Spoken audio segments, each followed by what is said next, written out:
Hi everybody and welcome to Juma Game Reserve this afternoon, and it's nice and sunny, there's no clouds in the sky, and we have a very special person with us. This is Suelina. Welcome, Suelina. Thank you. Suelina's from Canada and she is a dedicated viewer. She's been telling us last night as well. And she almost did a little chicken dance before. We might get her doing it a little bit earlier. But it's great to have you with us, Suelina. I hope we're going to have a wonderful drive. Suelina's requested to try and go see Teddy because we have got Sebastian on the back, so I'm hoping he's going to come out and play. If not, he's going to have to come and call him. So yes, welcome on board everybody. Suelina, do you want to jump in? Yes, and absolutely. I shall say hello. Sebastian's on camera, Mark is in final control, and my name is Tara, and I'm really hoping we're going to have a wonderful drive since we have such a special guest with us. But we're good to go. I can see you, just huge grin across your face, it's brilliant. So, we've got a few things to fill everybody in on first. I've just been telling Suelina, because we actually had dinner last night. Myself, Mark and Sebastian joined Suelina and another Canadian down at the lodge, Fabienne. And she's going to join us tomorrow. So we're going to have Fabienne out with Mark, I believe. So I'm hoping she's going to enjoy her drive as well. But we had a wonderful dinner last night, didn't we? It was delightful. Yeah, Absolutely. lots of laughs and great. Oh, it was just wonderful company. Hey, I really enjoyed going down and spending time with you guys. And you were in the vehicle that saw what we thought was Mishu last night, were you? Or was that Fabienne? No, I wasn't. Okay, so that was Fabienne, because you're with Texan. Okay. Yeah. So you're with Texan, Fabienne's with Hendry. For those of you who are not aware, we have had a few detectives on the case. They beat me to it. And I must admit, thank you very much to Minerva and to Anlin for actually finding some body pictures, because unfortunately the face, we just didn't get a good close-up of it. And we actually found this leopard. Well, Sebastian saw him outside of FC, and we were right over on Triple M, so he's trying to radio us like mad. The radio's cutting out, and eventually we hear FC, something's outside FC. So I'm turning to Mark going, I don't know what he's trying to say. And then all of a sudden it comes through, leopard outside FC. So we're like, oh, okay, is it Mishu? Not sure, I think so. So we go and we head down towards Gallego shortcut, and it was funny actually, because I'm looking towards Graham's house from Gallego shortcut, and I'm trying to see if he's there, and I'm driving in on the little 2-track, and all of a sudden he jumps out from the side and walks right in front of us as if to say, hello, I'm here. So we follow him, we tried to see him, and the thing that struck me was how small he was, but I had Mishu in my head. That was all I had in my head, and I thought I saw the Y, but obviously Shivambalana also has the Y next to his eye. And we followed him, and at that point when he saw there was some Impala down on Zoe's Road, we followed him all the way down across Voitella Access and onto Zoe's Road. And at that point I should have realised, because he saw some Impala, he looked, his tail was twitching. Let's get past the noisy pump house, but his tail was twitching. But he wasn't sure what to do about the Impala, and the Impala hadn't seen him, and then they gave the alarm call, and he had such a big fright, he sort of jumped back. And at that stage I should have realised, but I had Mishu in my head. So thanks to the ladies and everybody else who was saying no, I think it's Shivambalana, because it did turn out with all the body patterns that it's Shivambalana who was around camp last night, so far from where we left Shavinzi. Now, did you see Shavinzi in the morning? I did see Shavinzi. She was gorgeous. Yeah, and she was sitting on a termite mound, was she? Very relaxed. She was lying down, like draped on the lawn. Yeah. Oh, fantastic. And you also got to see Karula. Oh, I was in heaven. I was in heaven. You did look like it. I saw Karula, and then I saw the Ganda with you and Mark, and I thought, it's the Ganda. And then I didn't know whether to look at you, but I thought, but it's Karula. And I was just so overwhelmed. I don't think we could have planned it better for you. I thought, if I'm lucky, I'll see Karula in the few days that I'm here. And I saw her, and I saw Shavinzi, and I couldn't be happier. Oh, yeah, fantastic. I am so thrilled. When I saw that you were there, and you know, everyone's waving madly at us, and we're like, which one's Suelina? Me and Mark are going, which one's Suelina? I'm going, I don't know, I'm not sure what she looks like.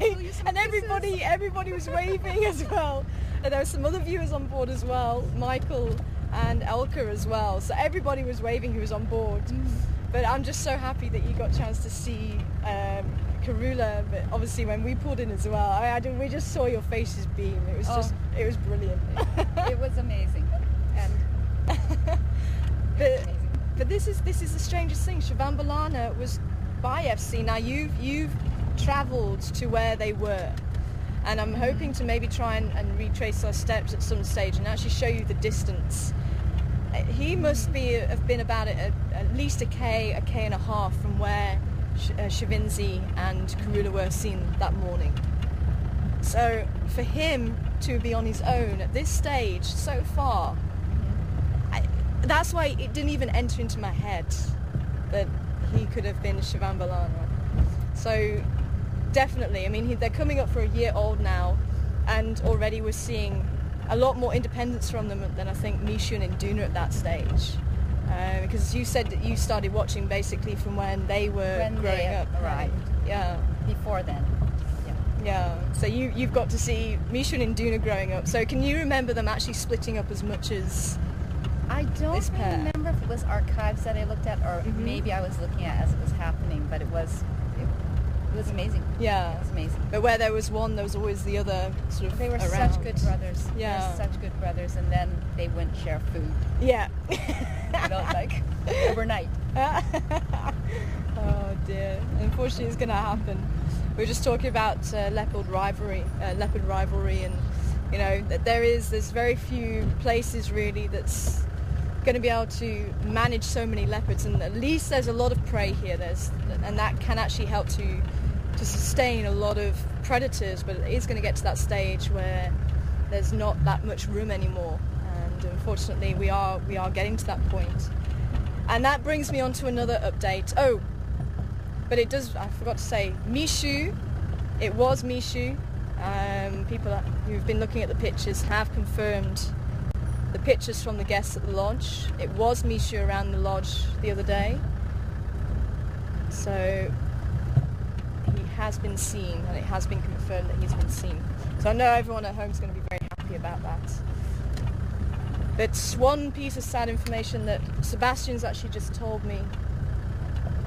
Unfortunately, in Tima, now for those of you, now this is Treehouse Dam, you recognise it.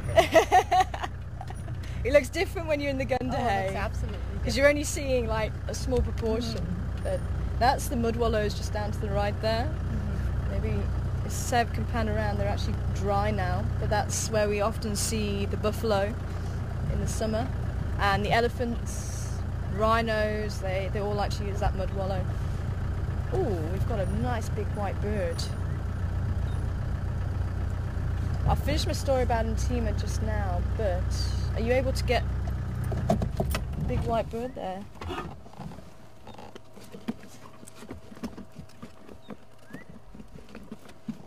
You got your...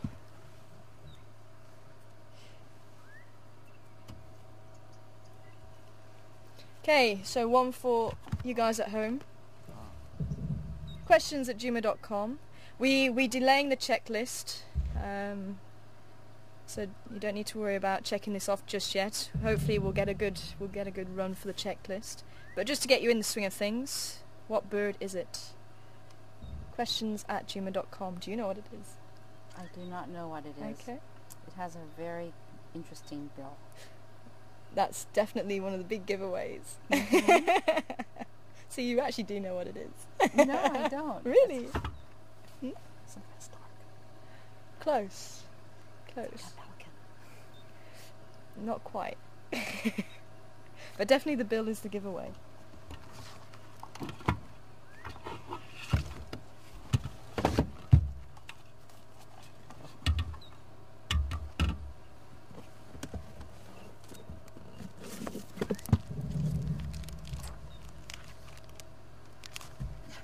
first time I've seen it. Have you? I didn't Okay. even see it earlier or yesterday.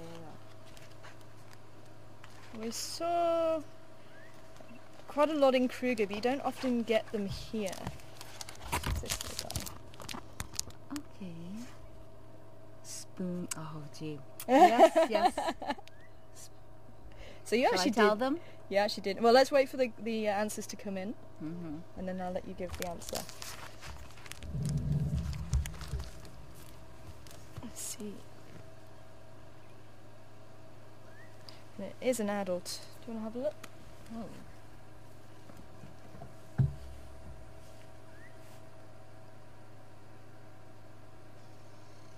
Highly specialised bill, and they sift through the water for any small crustaceans, and that bill will be able to just sense any movement.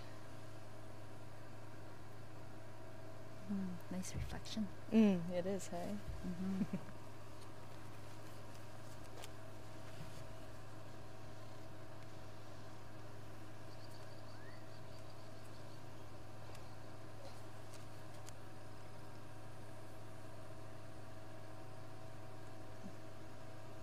Okay, we've got some answers coming through.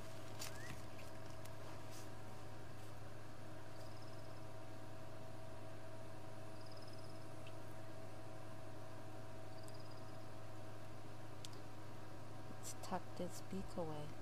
Yeah, he's tucked his beak away now. So, Rosebud, not sure what your name... Oh, Rosebud Mum. Okay. So well done, Rosebud Mum, coming through with the correct answer first. No. Oh, sorry. So, oh, okay.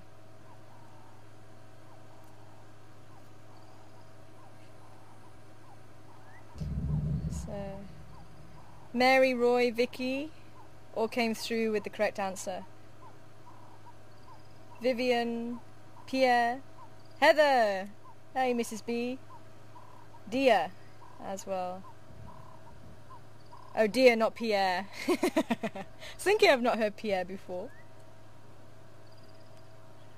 Gail and Donna coming through with the right answer. Do you want to tell them what it is? An African spoonbill? Yep. So I told you knew Yes. it. Well, I don't know. Hi, Mrs. B. So Rosebud's mum's actually saying that there's some elephants at Gowrie Dam. So we'll have a turn around there as well. Okay, and thanks to everybody else. Apparently there's some elephants saying about the elephants at the dam. We'll give it another few minutes because the drive's only going to be leaving at 4. So I'll give it another few minutes and we'll head over there. But it is the African spoonbill. So we don't often get a chance to see them.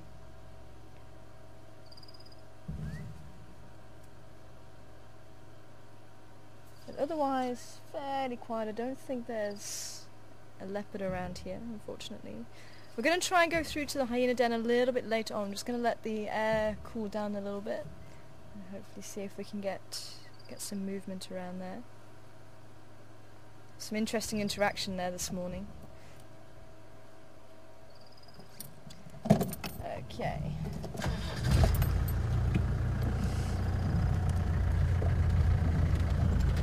So we'll head down towards Chelapan and up towards Gowrie Dam, and by that stage the drive should be out and hopefully we'll see the elephants.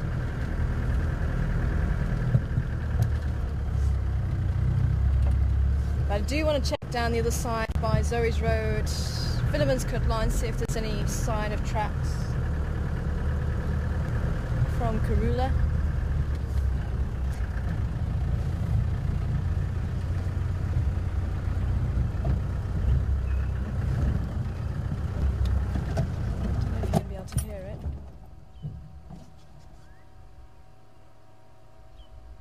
He would stop.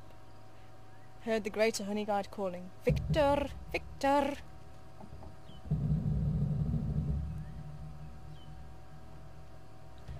Listen out for it again.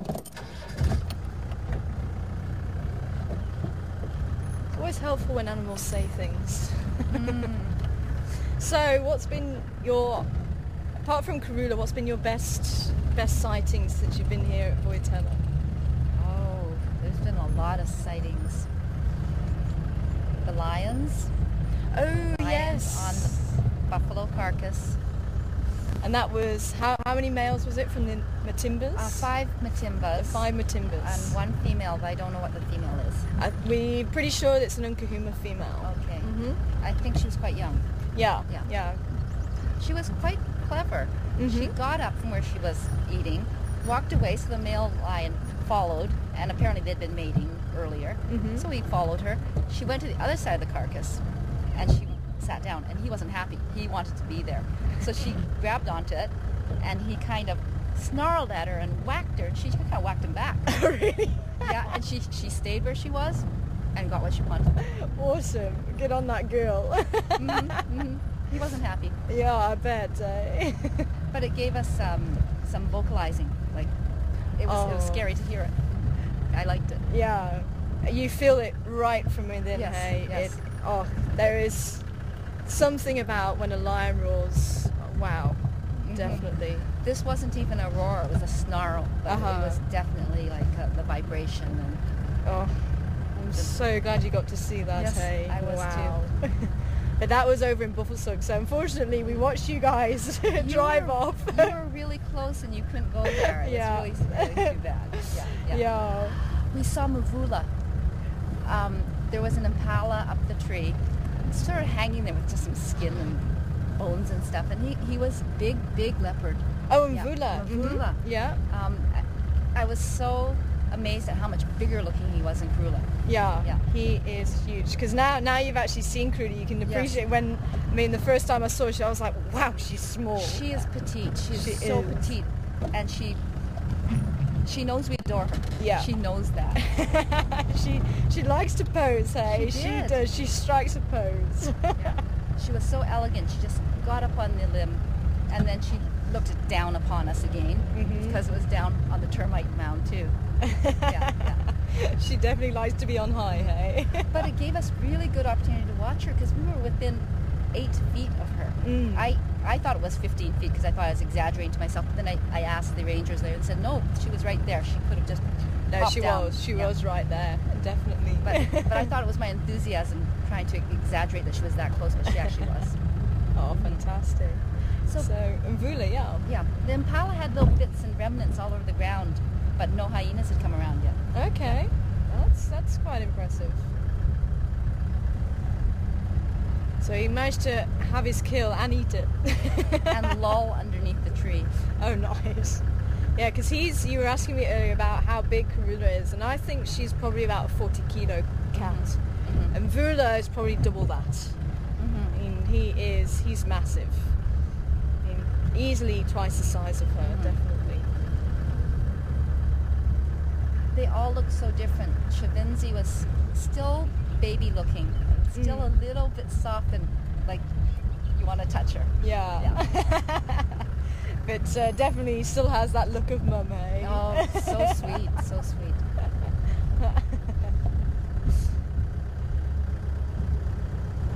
I just cannot believe they're a year old now.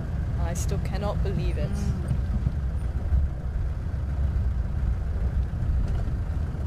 So what's quite interesting is Fabienne, so you're from the, if I can get West it the right way, Coast, West you're the Coast, West Coast yep. and Fabienne's from the East Coast. Mhm.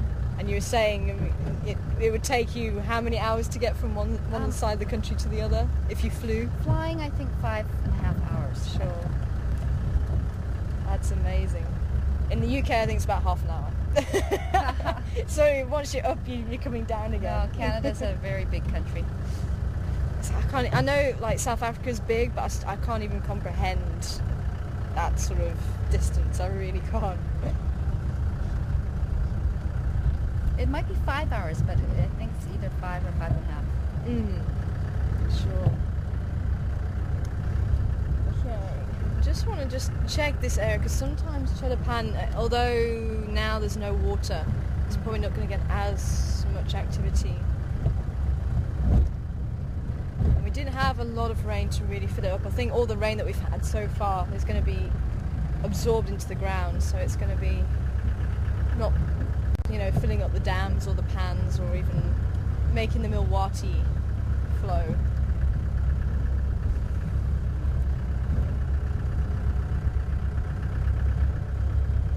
Have you been through the Milwaukee yet? I'm not sure because I just get driven and I'm not ever sure where I am. That's also Yeah. very true. Well, this is Chelapan, and actually the vultures, we'll go around the other side. We'll go up and try and see them from the other side. But this is Chelapan, and we're on Twin Dams Road now. How are you with your directions with the map? Have you ever tried to follow us? I haven't been one of those map followers, but Okay. I noticed Elka, the other viewer, she had the maps and she was looking at them, and Yeah, both her and her husband were very, very cute Yeah. because they're both very passionate. definitely.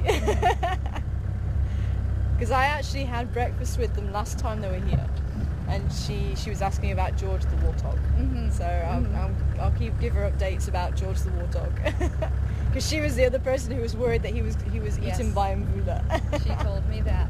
Yeah.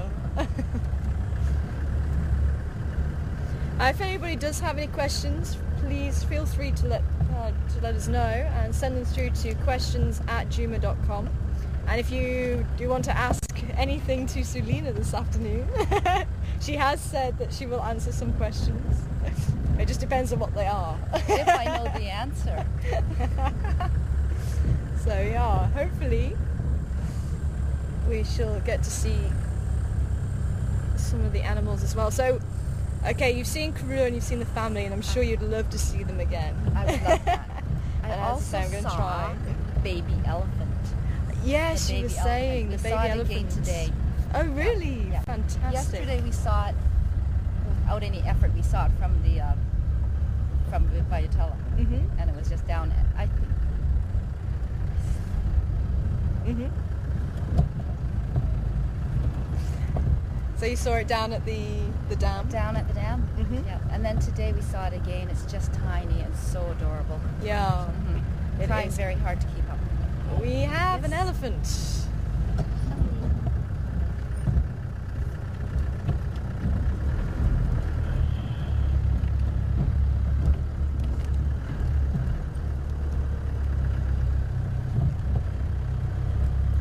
Good afternoon, all stations. I've got one in Glove just to the back of Chelapan in the drainage line.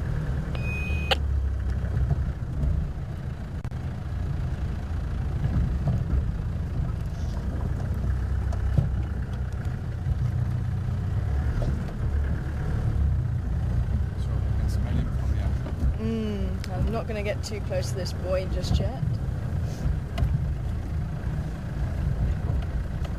Wow, he is huge. So we're going from that little baby elephant that you were just talking about Just talking about elephants. to a huge, huge bull. Can you smell him? Not anymore.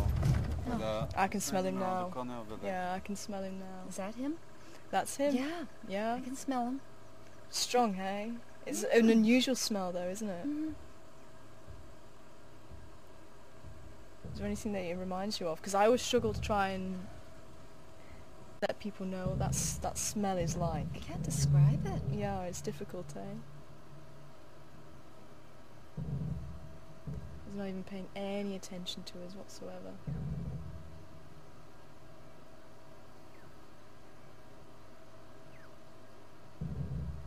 Got a big tear in the left ear.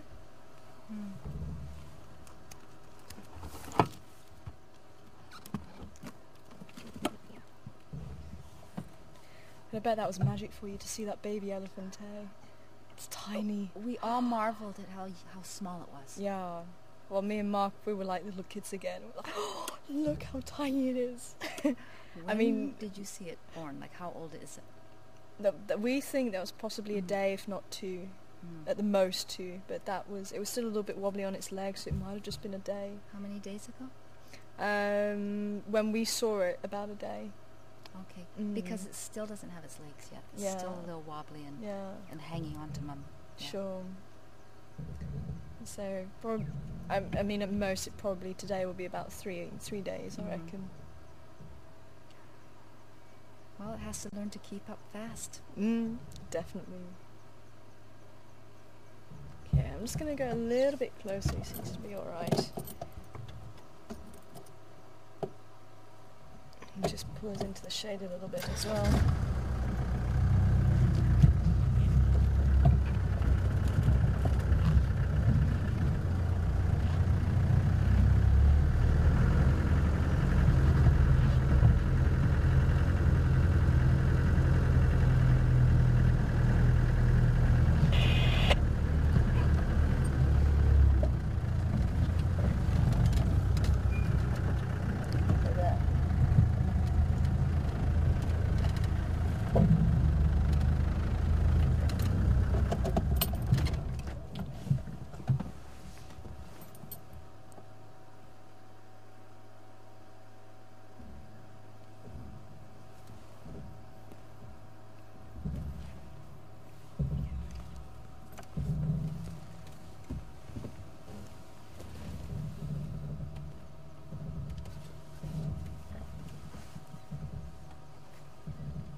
Stations also had one in Combi at Chelapan.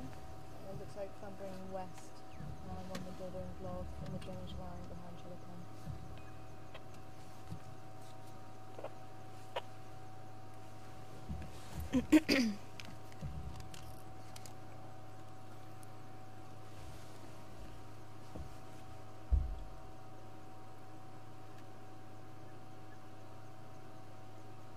I don't know if you've seen when we go down from the back of Chelapan and we come down into drainage line. It's a very steep gradient. Mhm. It's that piece there. I don't think we've been around here. Okay. Yeah. Okay.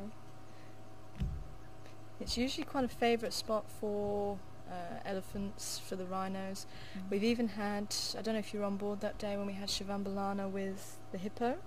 No. No, I haven't but seen him yet. that was around here. Mhm. And there was that the hippo that had been badly injured, Mm. and Shivambalana was actually he was following Shivambalana. Oh, why? We don't know. He obviously took a light to him, and he was following him through the bush, and it was actually this spot. Just a little bit further on was when we first saw him, and he went up. Did Shivambalana mind being followed? He didn't like it. He was sort of moving, going, "What are you doing?" Yeah, I mean, it yeah. wasn't big hippo. It's probably about a 3-year-old, something like that, maybe 4.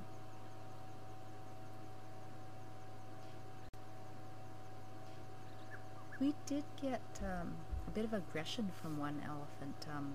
I think our ranger was quite surprised, our guide. Mm. It moved really quickly towards us, and it trumpeted. Oh, and, okay. and it looked with its ears, and Mhm. luckily there was a tree and it decided to stop. But Yeah. But when you've got a lot of noise like that and the ears are out, that's usually a warning. Mhm, mhm. And if you don't take that warning, then they might just come at you. But Mm. I mean, what this guy's doing at the moment, I mean, you can see he's Doesn't care about us. no, he's really not bothered, and it's quite humid.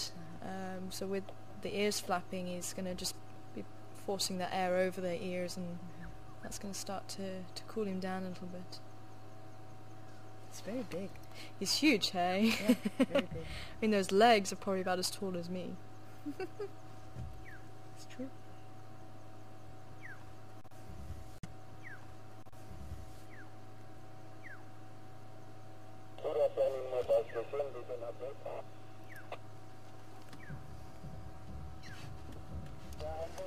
I think I'm just going to try and pull in there and just see if we can look across, see his face. I was hoping he might just turn around at some stage.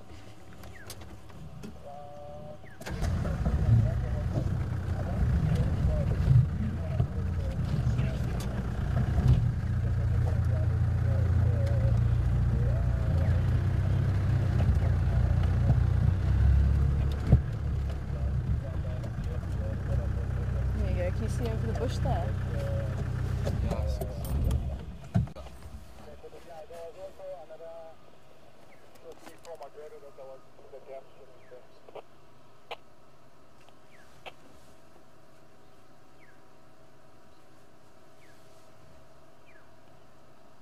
Texan, come in. There's my daughter-in-law still swimming. No, when I left, one was out and the other that was in, but I'm sure they're all somebody out now. Copy that, thank you. Confirm, did you go on combat this afternoon or not? That's affirmative. Just by Chalapan, he was heading west. Okay, copy that, thanks. Henry, did you copy that? Okay, that was busy primaring, yeah? But Henry said you also book on combi on Chalapan, headed west. Okay, that's it, thank you.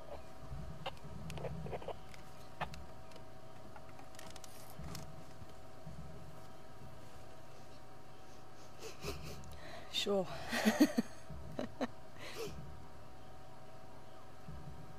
It's more masculine kind of odor, like a musky. It is, yeah, definitely musky. Musky odor.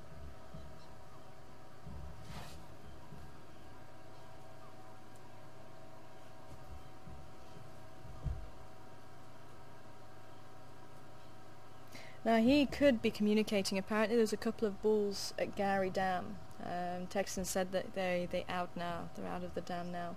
But it could be he's actually communicating with them at Gary Dam. And we're a good, K away at least. And we can't hear it, right? And we can't hear a thing. Did you hear the rumbling from them yet? So you heard the trumpeting, but did you hear it's a very deep rumble. I think I've heard that. Mm. Yeah. So, Yes. it's beautiful, just like a lion. You can feel it inside you.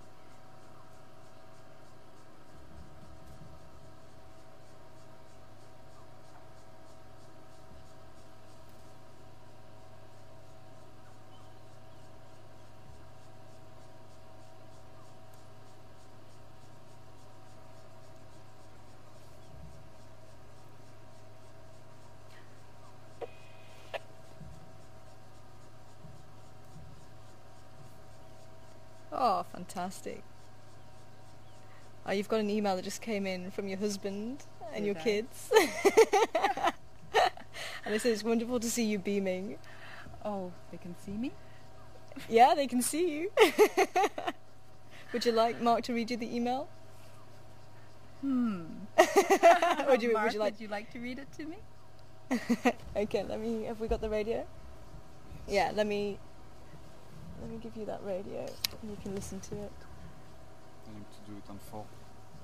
If you can talk on... Well, no, we'll put it on 1. If you can talk on 1, if you hold that to your ear, then he'll be able to read it to you. Do I hold something? Just hold... no, you just listen through there, yeah. Okay. Okay, go ahead, Mark. Can you hear? Mark, no. Whoa. No, you're on 2. You need to be on 1. Oh, whoa. Hold on. Whoa. Okay, go again. That should work now. You should hear something. Yeah. Can you hear? I can hear. Cool. Hello, Mark. For sure. No. She's just enjoying hearing the email.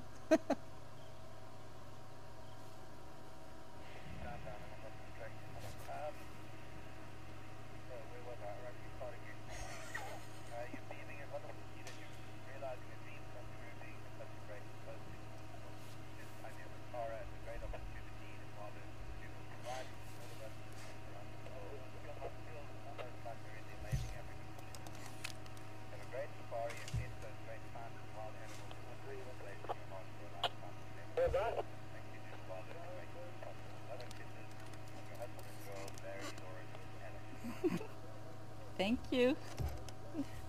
It is a dream come true. Oh, that's awesome to hear, hey?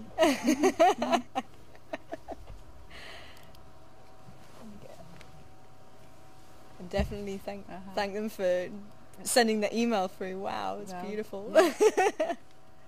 I'm thinking, he must be taking time off work to see this. Oh, is it? Well, he can't see it at the time. Oh, I okay. don't think so. Unless I'm Okay. calculating it wrong. But maybe they're watching this at work. Yeah, here's hoping. Do you want to say thank you? Or you to the camera? Thank you to Say- the camera. Yeah. Yes. Thank you. Yes, thank you. It's wonderful to be here. Absolutely wonderful. Yeah, I'm having a fantastic time. So it's great to have you on board with us. And how is it sitting in the Gunda? The Ganda is closer to the ground. It's small, and I'm glad there's a door here, which you don't have. No, I don't have. It's wonderful. It's pinch me. Okay, I'll pinch you. You're definitely here. I am. Okay, Mr. Ellie. Okay, we do have some questions. I was hoping Mr. Ellie was actually going to turn around and look at us. I'm just contemplating. Maybe let's see if we can try and drive along a little bit further. Let's see if I can get a better view. Yep, go ahead.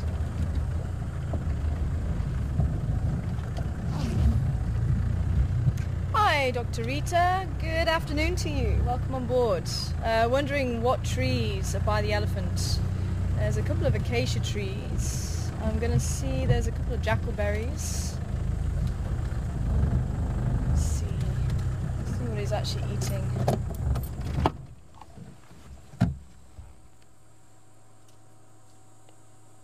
Yeah, definitely some acacias there that he's eating. And russet bush willow at the back there.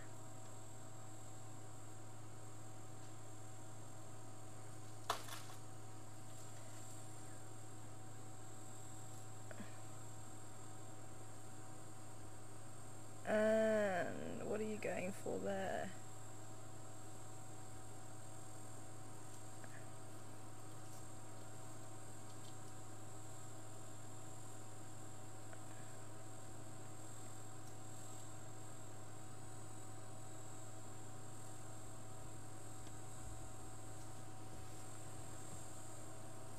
And it looks like he's actually eating a knobthorn there. Crossing his legs, look at that. That's really funny. Hi Heather, welcome on board Mrs. B, good to hear from you. I'm wanting to know how old I think this elephant is. I haven't really been able to see his head too nicely yet. I would love to actually see him. But he looks like he's got fairly deep indentations. Did you see that at all? Not really. I don't know, I'd probably guess about 30, 35.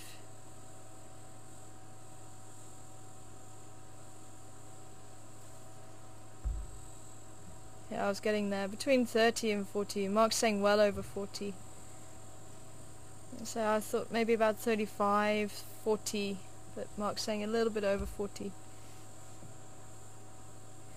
So I haven't really seen those sunken parts yet. But who was asking what causes that? Anne. Hi, Anne. Anne from Texas. Asking what causes those sunken parts. And it's basically, from what I can find, is just as this skull grows and just the areas around it just increase in size, and it just those pockets just get larger and larger as the skull actually gets larger itself. So I think it's just the development of the areas around it that actually just causes that sunken in look.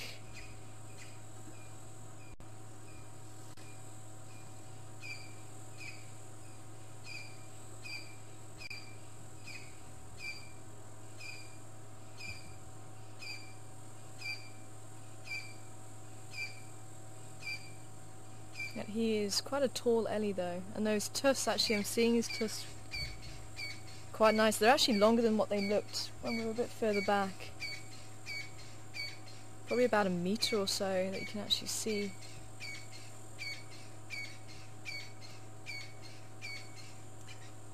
It smells like smoky leather. Smoky leather, okay. Yeah, something like that. Like, I don't know, does it?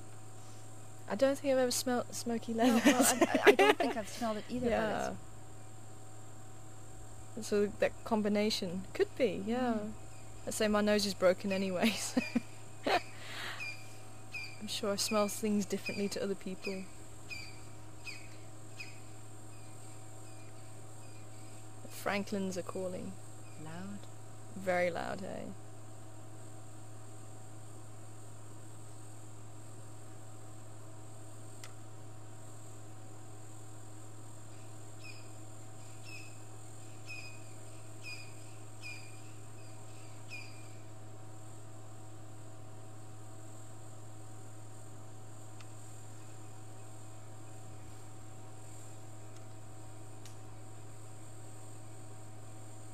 Actually, looking at that ivory, it's probably about the same thickness as my arm. Thicker. You reckon thicker?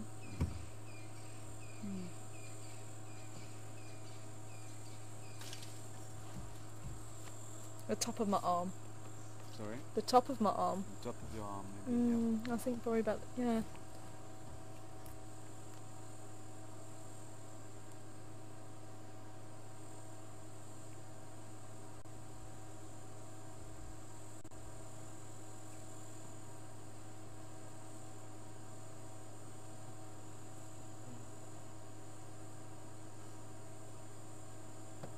So I was hoping he was actually going to turn sort of this way towards us.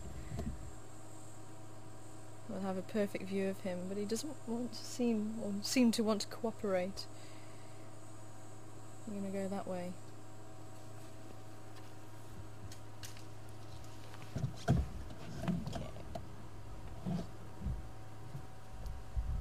He's going to make his way up towards Chelapan, maybe.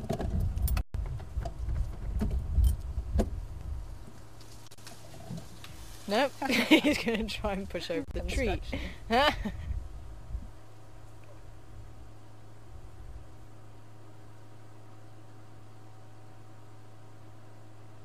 now you've done that, what are you going to do?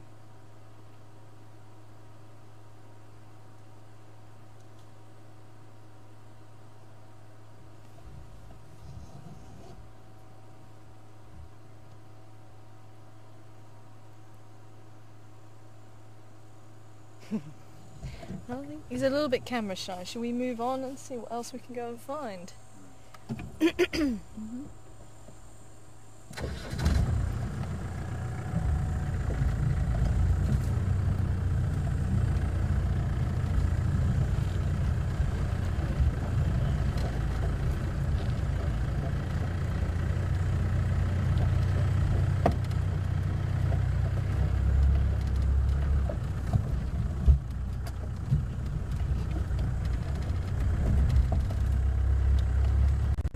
So this is actually the Milwati riverbed. So if you hear us talking about the Milwati, this is it. So we're going to make a loop around up towards Gowrie Dam, and then we'll head down towards Zoe's Road and pop in on the Hyena Den. I think it's still going to be a little bit warm, but we might as well pop in, and then we'll have another drive around and then pop in a little bit later.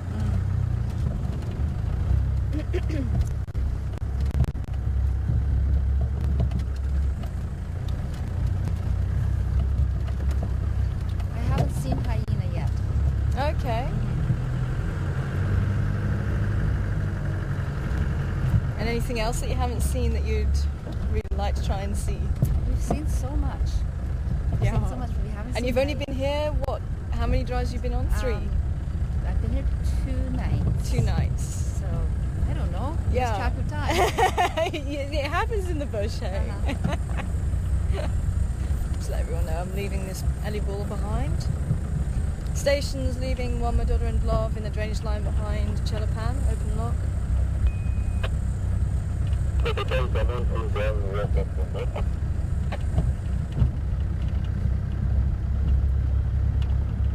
He's just in the drainage line behind Chelapan.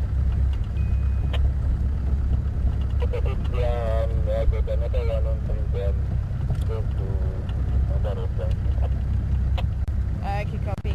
Is anybody following up on Kurulas and Consuls from this morning?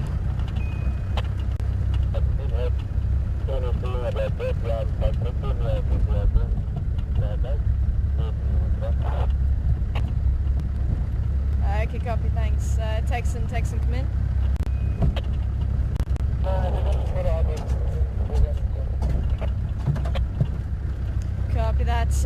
you been to the Mbisi Kaya? One Matutan outside there. Okay, copy. Thank you. Okay. I've been on 3 game drives. 3 game drives. 3, Yeah. but everyone has been fantastic. And you saw the Big 5 this morning, hey? We saw the Big 5 this morning. And you were out in the rain. It's worth it. It was worth it. Fantastic. We did see cheetah. The Oh, first drive. wonderful. 2 brothers, Mhm. and they were so close as they were lolling around, but then they got up and did a little dash for the zebra. Oh yeah, I fantastic. would say zebra, but I've been around the UK women. I was wondering that. Yes. And then we got to watch them running about the savannah, I guess. Yeah. The long grasses, and it was really nice. Oh, Nice to see fantastic. them. So what actually brought you over here? What sort of made you decide, that's it, I'm going? Oh, I couldn't stay away. I've been to South Africa once before, Mhm. but this is a solo journey. So Yeah. it's And how have you been finding it? Because we were just talking about this earlier, because I think there's possibly some women out there that may be a little bit, what's the word, sort of nervous maybe about going by themselves. I mean, how have you found it traveling? could be, I guess, men or women. Yeah. On solo travel. I planned the trip through on-track safaris, so it's been seamless, really seamless. Yeah. I was picked up at the airport, and I wanted to meet the Ingwe leopard project. Uh-huh. So I was brought straight to Black Leopard Camp and tented camp. It's very comfortable, very family-like, Yeah. and it was really comfortable. And I've met Anton. I think people know Anton. Yeah. Anton with his tracks. Yes, yes. So Anton's been an excellent guide. Mhm. Yeah, he makes sure that we're all comfortable and taken care of, and great sense of humor. Yeah, definitely. But I have to say, Sue and Chris from the UK have been giving him a run for his money. Oh, really? Oh, they started right off Oh, is it? Yeah. Brilliant. giving him a hard time, and his eyebrows were a little raised because I think he wasn't expecting it. Oh, brilliant. I'll have to find out the stories later. So they've left me here at Juma because I wanted to stay here, and they've gone on to Kruger today. Oh, that's right, yes. Okay. So it hasn't been scary whatsoever or Awesome. or frightening.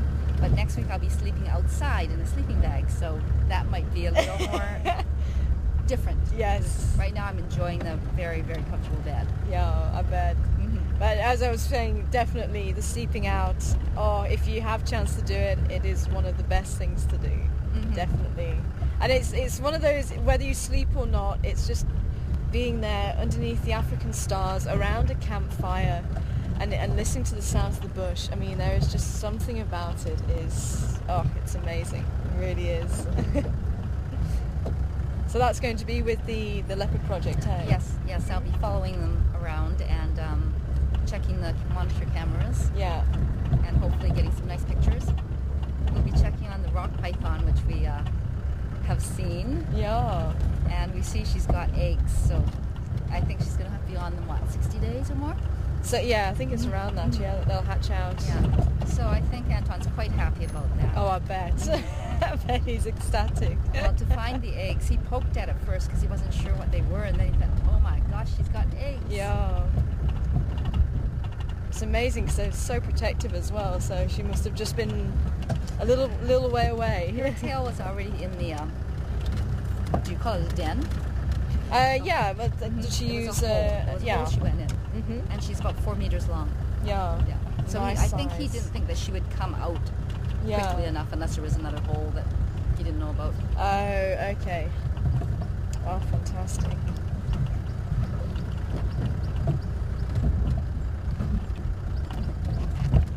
Ooh, waterbuck.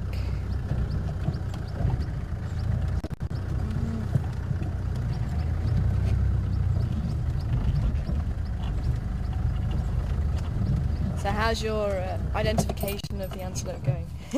Waterbuck, Mm-hmm. I can recognize them. They're furry. Yeah. They've got a big white spot on their back.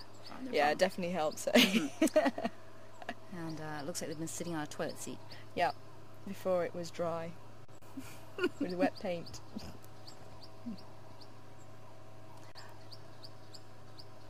So it's gotten better. Awesome. Mm. Fabienne was actually saying that she also was recognising things as she was driving around, and she was getting it before one of the guides at one point. Mm.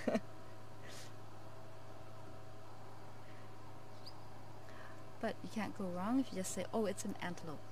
It's very true. But even if you get that far, it's always good. See, just listening to something. Ears were forward and just looking around. There she goes.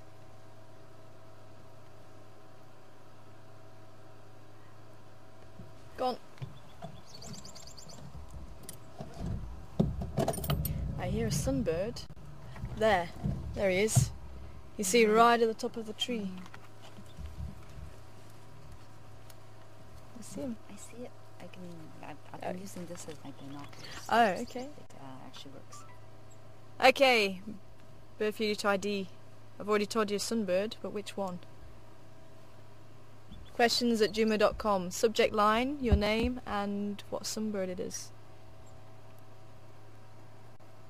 Easy, because I've won half the battle for you. Such a distinctive call. I'm hoping you can hear it calling. Can I borrow your binoculars?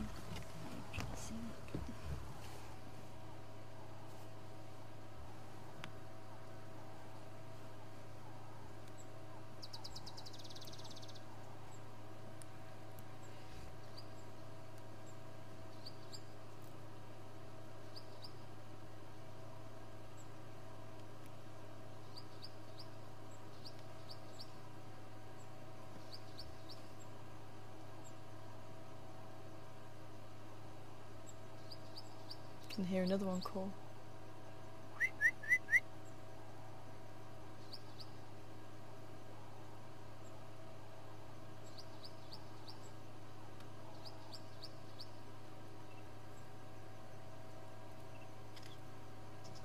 There he goes.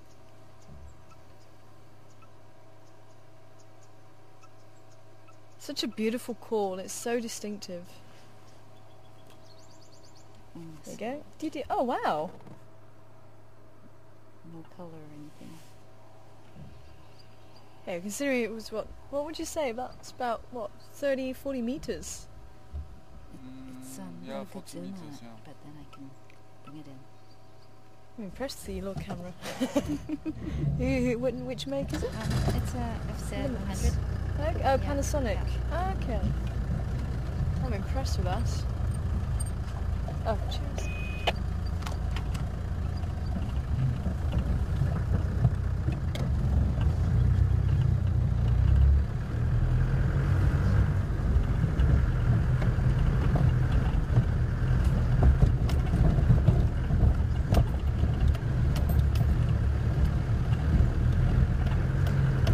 And welcome on board, Alan. I think Alan Hewitt. Alan's saying hello to you as well. And Alan, wanting to know about the hippos. Where's the hippos gone at Juma or in Gowrie Dam? And will they return when the rains start to fill it up? And probably Alan. I remember one stage when it was very, very full. The hippos were around, but as the water starts shrinking, they might actually go and find larger water sources. Now, Buffelshoek Dam is still fairly full, so I'd hazard a guess they've probably gone there, or maybe even some of the other dams further away. But they will often move between dams, especially the females. They'll often move between dams as they search for food, and during the winter time they have to go further afield to go and find food. So they will actually move or use dams as overnight spots sometimes if they're able to do that. If they're not able to, if they've only got a river to go back to, then that's when you'll find them sort of being on top of each other. And so actually, speaking of hippo, there is a hippo there. I can see one. Just checking there for any sign of leopard.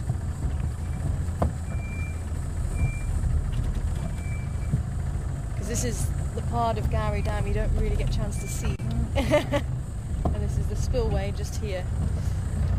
Fills up. Yep. So when it fills up, it flows into there and down into the Milwaukie, which is this side of the wall. And also here, Yambili Odan loves this area, so does Induna, Mishu.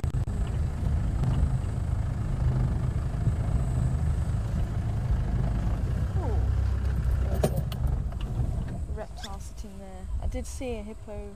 There goes terrapins.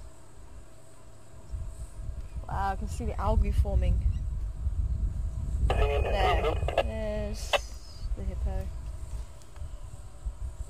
So Alan, they probably will return. Let's say there is one there. The males tend to be territorial, but even then sometimes they will move away. So if there was a male at Treehouse Dam earlier. This is possibly a male with it being on its own. Hello, Alan.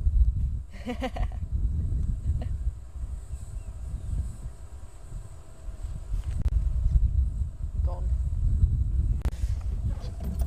Okay, well let's head over towards the hyena den. See if there's any movement around there. Teddy was on my wish list. Yes, yeah, definitely. See if we can try and find Teddy. Let's say we've got our secret weapon, Yes. Sebastian. Sorry? So we've got our secret weapon for Teddy. You. Well, I haven't been very lucky the last few days. I wasn't very lucky the last few days. Oh. I'm sure that every time I went there. Well, this will be the third time, hey? So it'll be third time lucky. Yes. What are you looking at, Impala?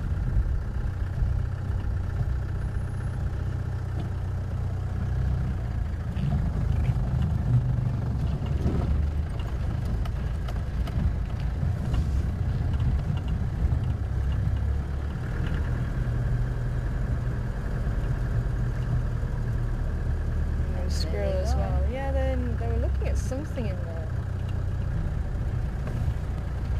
I'm hearing a squirrel too. What's up? Hey little boys, what are you seeing?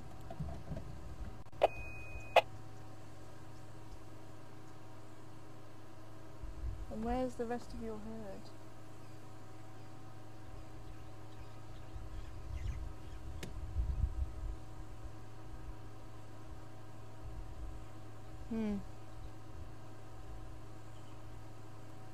Oh, mongoose.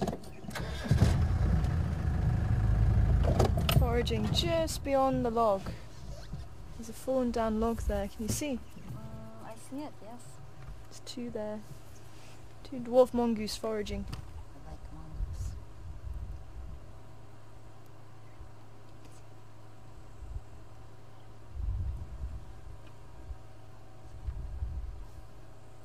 Oh, there's something good there.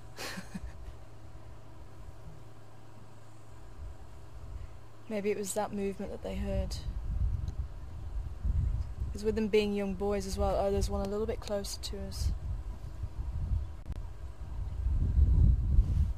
See, just next to the little guari there. I only see the dung. Yeah, if you go right of the dung, he's just a little bit further to the right. Can you see it, Sebastian? I think so. Yeah. Yeah.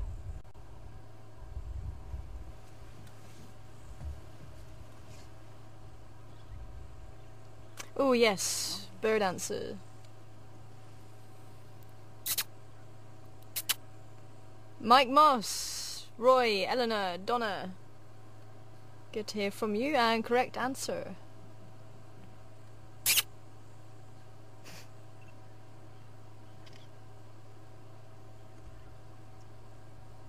Did you know which sunbird it was? Did I know? No, I did not. Ooh. This one's a cutie. Yeah, he is, eh? White-breasted sunbird, or white-bellied sunbird. I couldn't see its white belly. Mm-hmm. Good silhouette though. Yeah, definitely. But very distinctive with that white belly.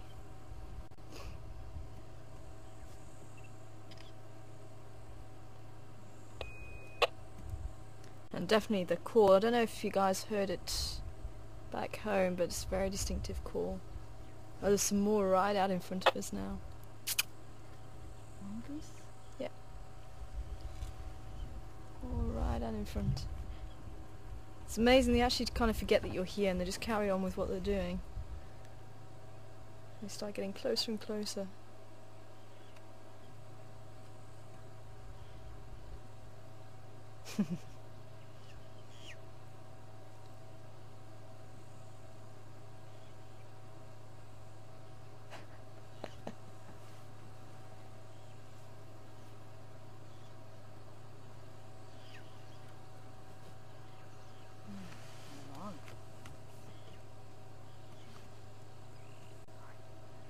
Our smallest carnivore here in South Africa. And probably one of the most busy ones.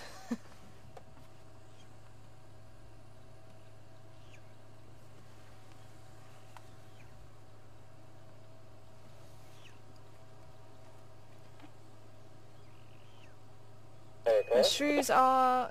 I don't know who was asking that question, but why don't we consider shrews carnivores? And they classified as insectivores. They actually classified in the insectivores. So I think it's just to do with the classification in the carnivores, carnivora. Standing by. Try if you're interested, we've got small and Globia just facing near Inga's Kaya. Copy that, thank you. Just on my way around that side. I'll see if I can pop by. Cool. There goes the dwarf mongoose.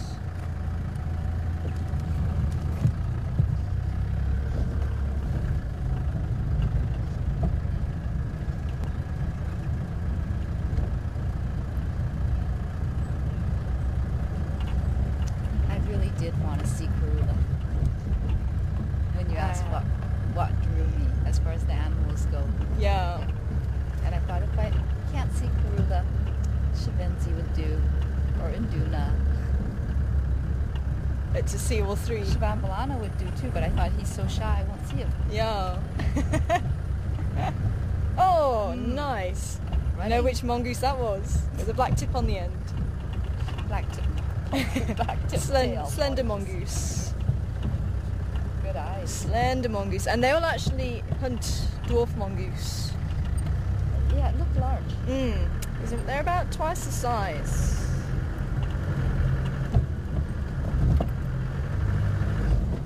There's some more impala. Still want to know why those three were on their own. They're young boys. Well, 2 young boys, 1 young female.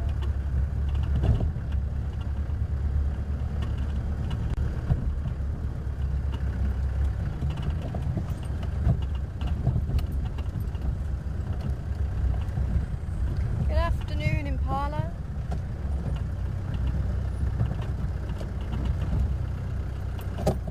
So they're also watching. Maybe something's been around here. Females look a little bit edgy. Good afternoon, mobile station to update. Back up that way. Let's move forward for you a little bit more, Seb.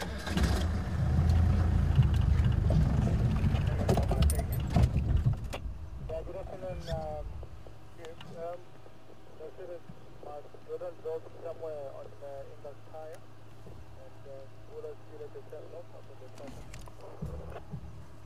I think at the past we are changing one of the gates and then that's it.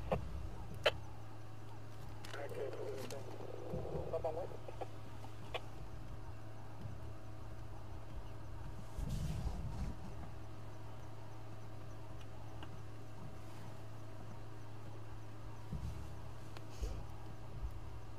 There's Flaming Yari just from the southern part of the corner. They slightly narrow in westerly direction towards the Coral Cat.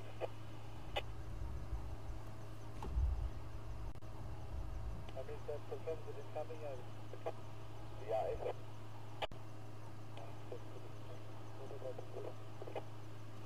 I wonder if something has moved through here, because they kind of carrying on as normal, but they are looking a little bit uneasy.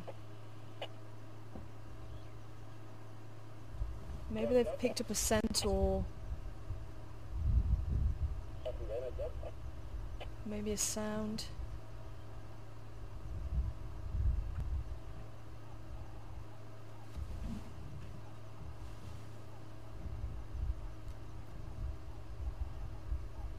What's up, ladies?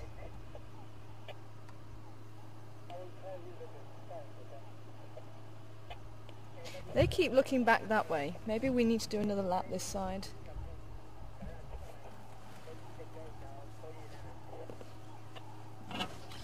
See if there's something this side that she's looking at. Unless it's those three impala that we've just seen. She's watching.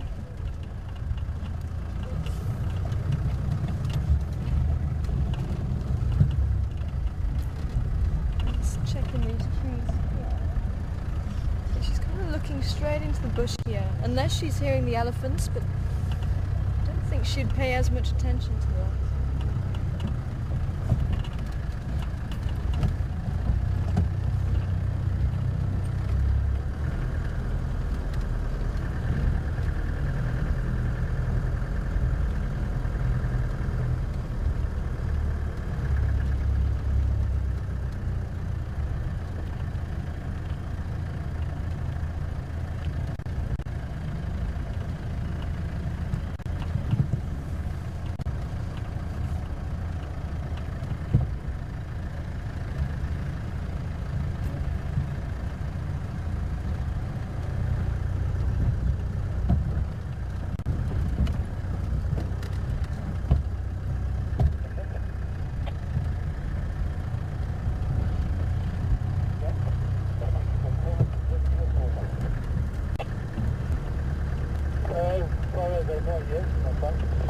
Okay, copy. I'm gonna go on to Port Boundary.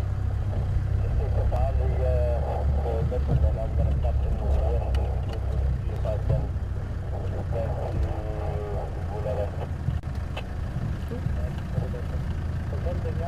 to So focused on looking that side, trying to drive into a bush.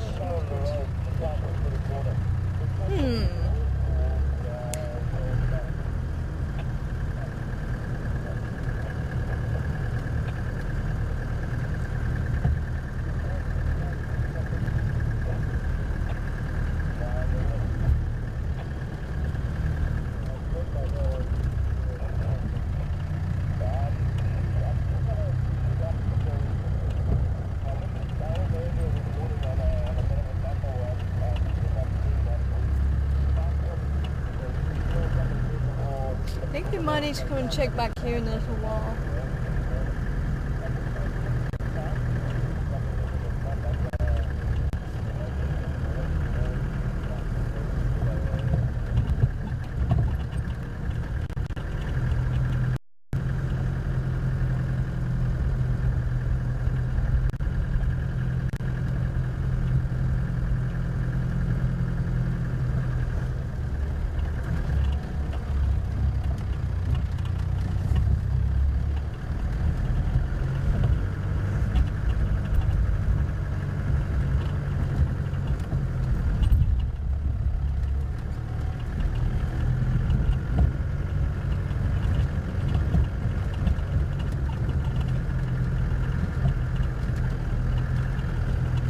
Our three impala that we saw a bit earlier. Well, they don't seem to be too fazed by anything.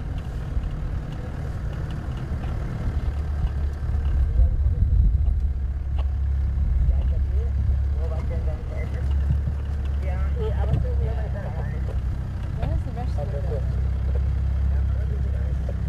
Okay, so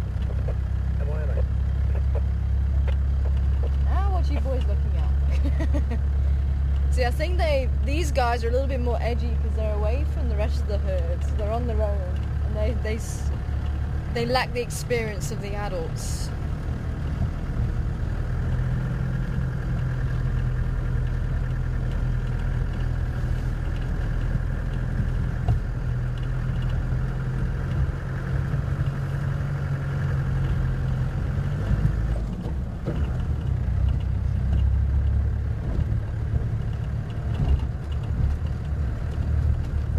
there's the Gowrie Gang. Maybe that's what they were looking at. Have you seen the Gowrie Gang yet? No, I haven't. But Okay. the baboons that I've seen are actually kind of scary. Like Yeah. they run so fast. Well, I find them really scary. And they can come out of the tree and just be somewhere else really quickly. Yeah, no, And definitely. they're large. Who was it that was sitting in the tree? Is Graham back with them? Yes, I think Graham's coming back today or tomorrow. I've been told they've been a little lost without him. Oh, there he is. That looks like Gordy. Yeah, that is Gordy. Gordy, where's the rest of your family? Are they being a nuisance at Inga's?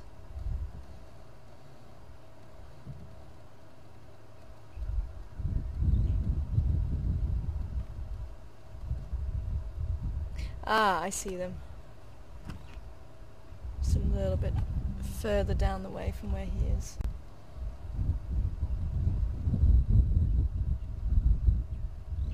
But they're much bigger than what they look like on the screen.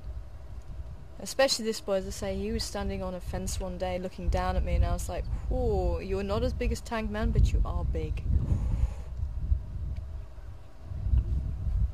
Gordy's moving much slower than the baboons I saw at Coronga? Coronga Park or Carawanga? Kurongwe? Yeah. Yeah. There you go. Kurongwe, yeah. And Yeah. those ones were just leaping down the trees and looking very wild. Yeah. Oh, he has his moments. Oh, I need to pull forward a little bit.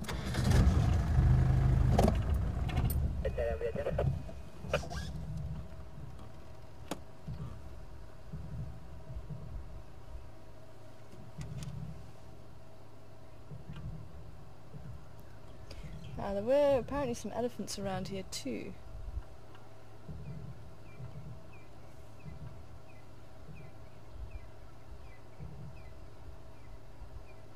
Looks like it's about to break any moment. It's not phasing him. No. There's another one on the ground. Yeah, I think that's possibly Elby. I can see the two kids playing right through the back there. Don't know if we're going to get a good view of them. Albie's the only one I know. I haven't really been following him that much. And so unfortunately the Gowrie Gang they were about 18 when I was here. That was the most I knew in the Gowrie Gang, and then they've slowly dwindled in numbers. I'm just going to pull back some just see if we can see the two little ones. I don't know, there's a lot of vegetation there.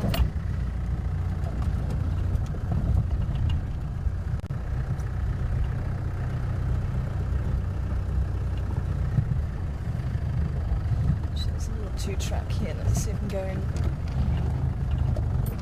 Oh, looks like we might just come out. And now we've just got Gordy, and then the three ladies, plus the two children.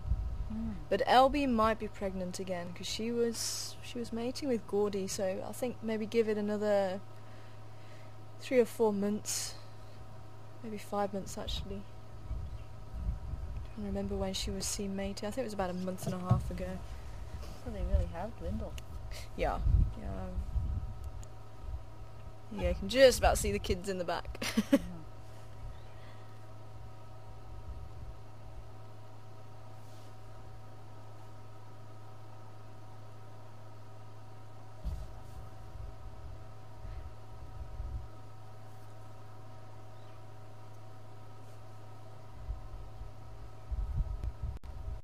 Yeah, it looks like Elby at the back there. She's looking very red. That's why I was taking a closer look. So maybe she didn't fall pregnant. If she's possibly cycling and coming into estrus again, because that's swelling. We'll have to watch how the swelling goes in the next few days, because when the swelling happens, that's trying to encourage males to mate. That's basically saying they're ready to mate. And the larger the swelling, the more attractive she is. So maybe she didn't fall pregnant this time.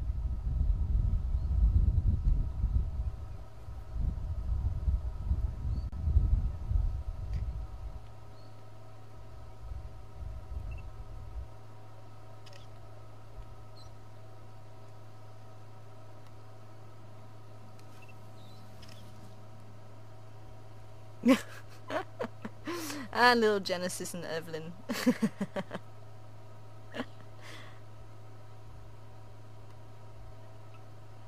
Full of beans. That's little Genesis. Who's the mother?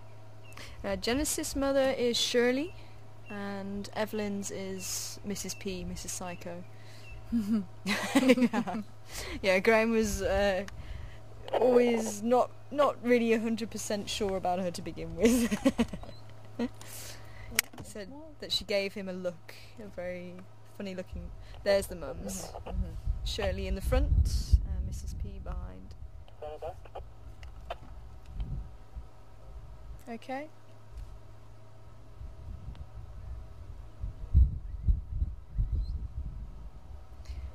Hi Luann, good afternoon to you and welcome on board.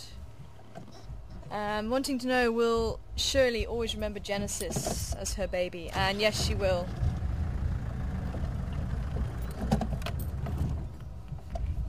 Family bonds are very, very strong in baboons.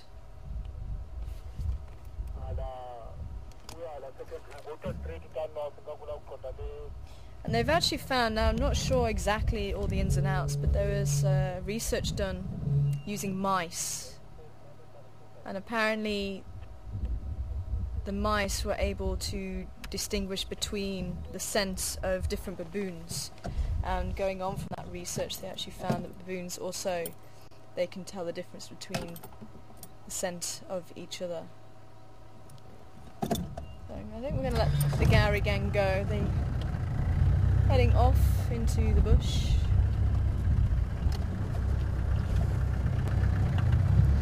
And I think it's about time for us to try and make our way down towards the hyena den. We'll go past here, because apparently there were some elephants that were around here.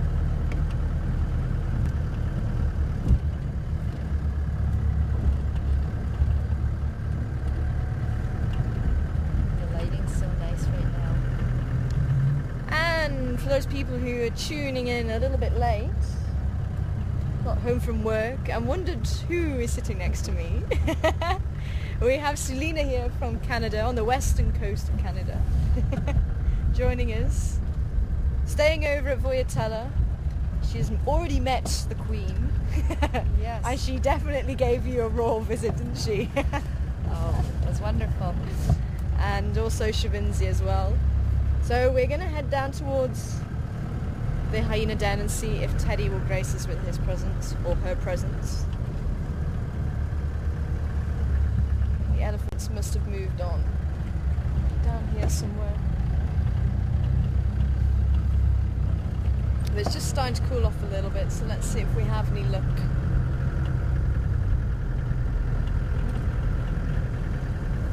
And tomorrow we also have a Canadian from the East Coast, which is brilliant. Fabienne, she arrived yesterday and we had dinner last night. And it was a very fun night, hey? It was a very fun night. Really fun. Myself, Mark and Sebastian went down and joined. And there was a couple there that have never heard of Wild Earth, but I think hopefully we've convinced them. Oh, they wanted to stay at our table, so.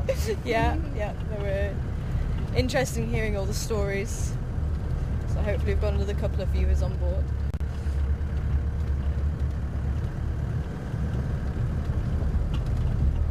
But before this, have you ever, you said you came to South Africa before, have you ever done a safari last time, or Kenya or Tanzania? Maybe 5 nights, 6 days safari at Madikwa. Oh, okay. Oh yes, I remember you saying now about Madikwe. And I already had my eye on Juma then.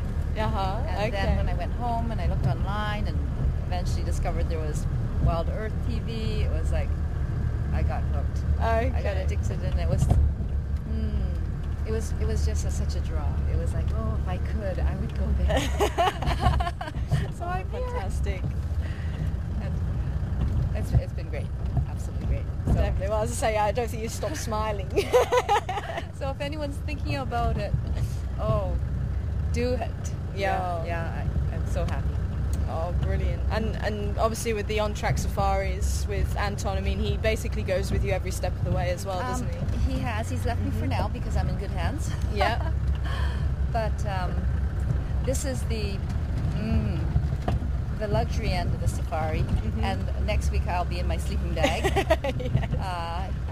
in a smaller tent, and it'll be a lot of fun. Yeah, And definitely. hopefully a few nights out under the stars. And so I hope the rain holds off. I really do. If it rains, we may not have to. Yeah. It's really Yeah, no one's it's forced not to do fun anything. in No, the rain. no. Definitely not. I've met one of the other volunteers there, a young woman, Esmery, and she's delightful too. Really, Oh, fantastic. nice. I'm looking forward to going back, and I've met Emma as well. Yeah, she's Yeah. lovely. Yeah. She's lovely. She's from Newcastle, my neck of the woods. Well, when I was studying. So Definitely it'll in be good nice hands. to spend I think about 5 to 6 days there before I head off.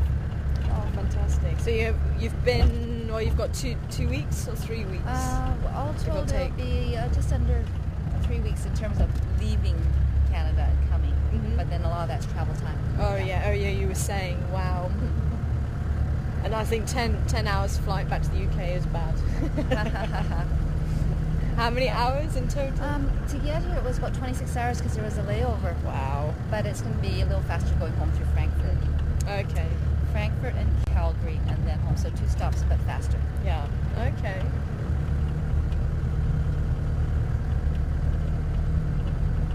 But it's worth it. It's worth it. Oh, brilliant. I think we're going to go by Mahola Hola. Oh yes. The rehab rehabilitation. centre. Yeah, centre. I've never actually been there myself. I keep meaning to go to see what it's like.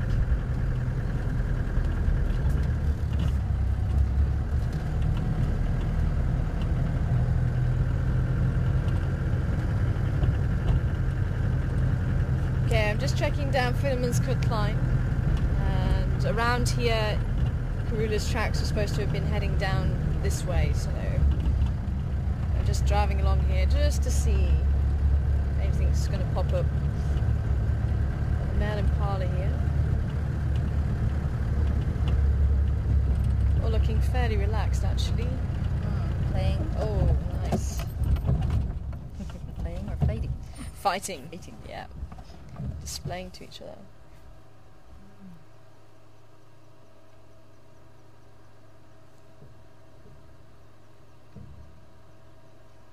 It's funny, 2 get involved and then another one gets involved. What are you shouting at now?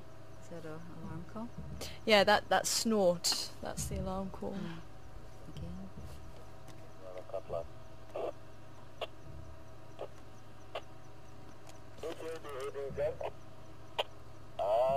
Three of them, 2 are static and the one is just mingling around.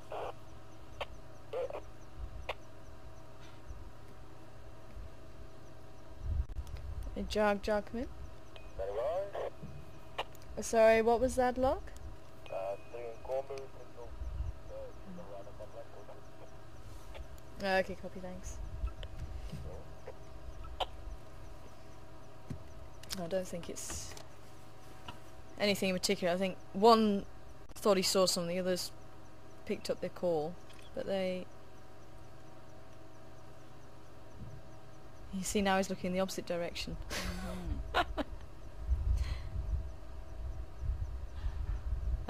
Have you seen something this time, boys?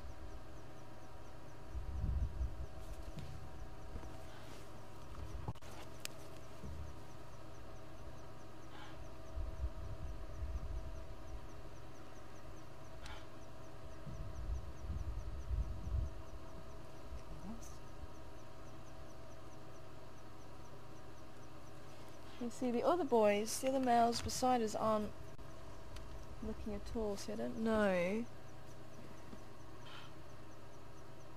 They also don't seem that sure of which direction. No. But we're going to be driving up there anyway. See if there was anything moving around. I was looking with my binoculars up there, I couldn't see anything.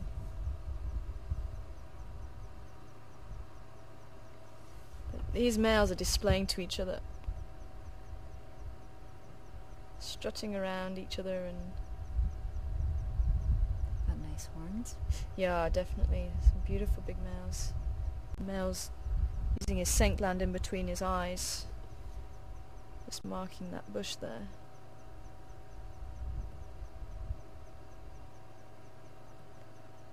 I think he might just try... Just check these two males here. Yeah. Sizing each other up. Look at the big neck on that male.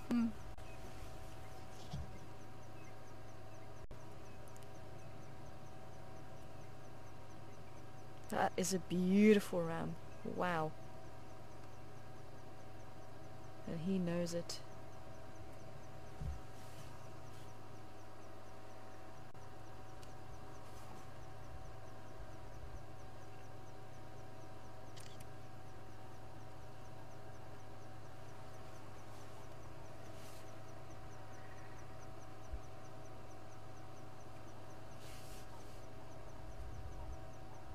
Just the fact that they've just... Okay, they were calling and they've split up. They're not following whatever it was that they thought they saw. They're not following it really intently. But let's drive on up, just see if there is anything up there that they might see. This one's staying here. See, he's looking in there. We'll see what they do if we drive past them. This one's looking down the road.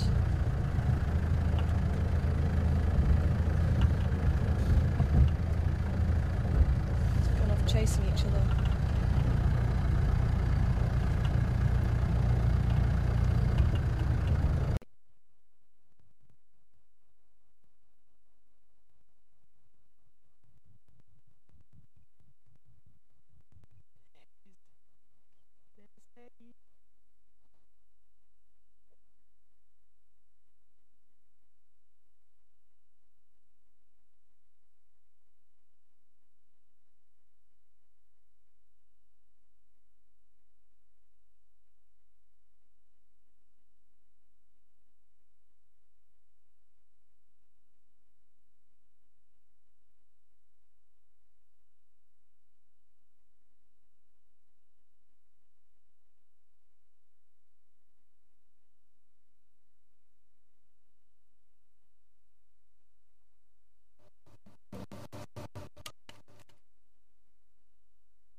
Huge size difference.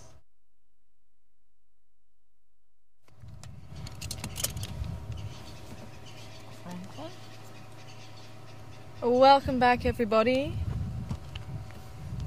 I'm hoping you're with us. Unfortunately, the computer crashed down in final control, so that's why we lost you, but hopefully everybody's back, and lucky we have for you. So how happy are you now, Suelina? I wanted Teddy. Yeah.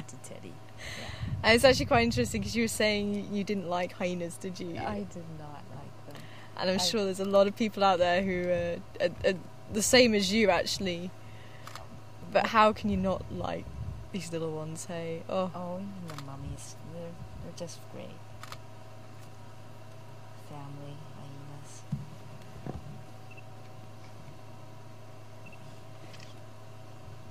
because you were saying after watching them so much, you sort of starting to see.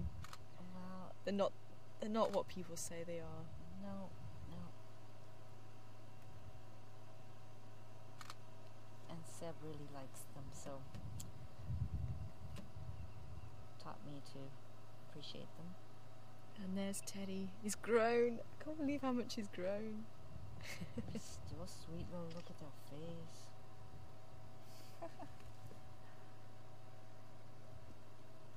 And Teddy cooperates by coming out. Definitely. Perfect. Doesn't Seb say Hyena? Hyena? How do you say it, Seb? Hyena. Hyena. Hyena.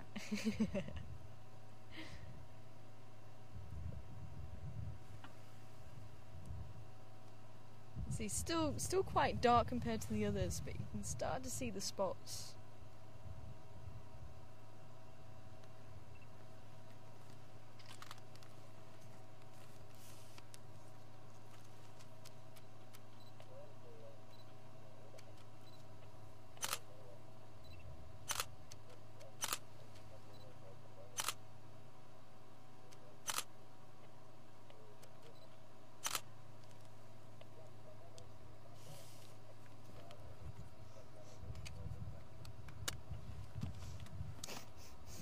Sure.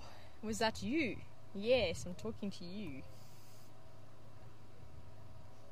Just gotta... Whiff? Yeah, did you also? Well, I expected them to be more smelly right off. I don't usually smell them, but I smelled that and Mum just looked at me. She was like, oops, sorry.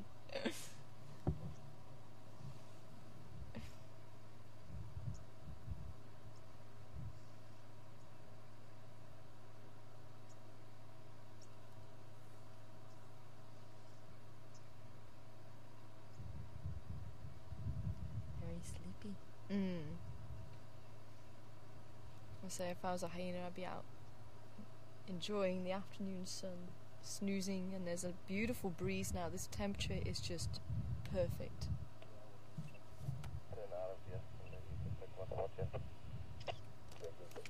Look at those little feet. Yeah, the I'm tiny, ready. The stations in BC Kaya is active. Can you confirm how many meals are out now? 4 mampimpans, including the very small mampimpan, and 1 adult. Oh, Moshe. When I come, there was only one out there. Thanks.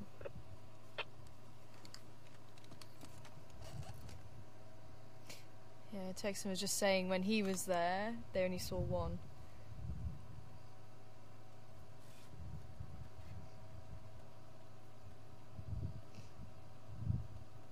What did he call them? MBC. MBC is the radio name, the Shangaan name. They've got really odd pads on their feet. Yeah.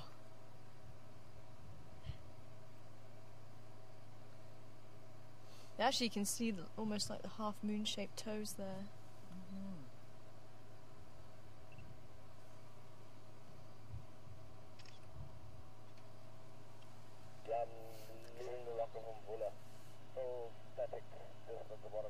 So Mvula is still in the same place you saw him this morning. But, can you go there?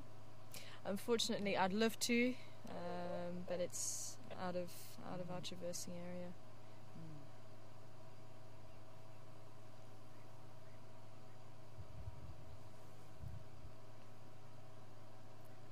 So you've seen the distance that we've travelled from Gary Dam to the hyena den now, and this is just sort of where the sun is, in that direction. That's where, if we travelled in a straight line for maybe half a K, we'd get to where Karun and Shavinzi were.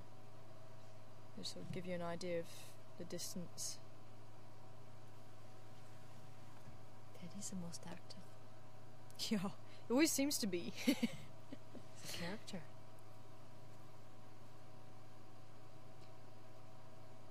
Can't sit still for 5 minutes.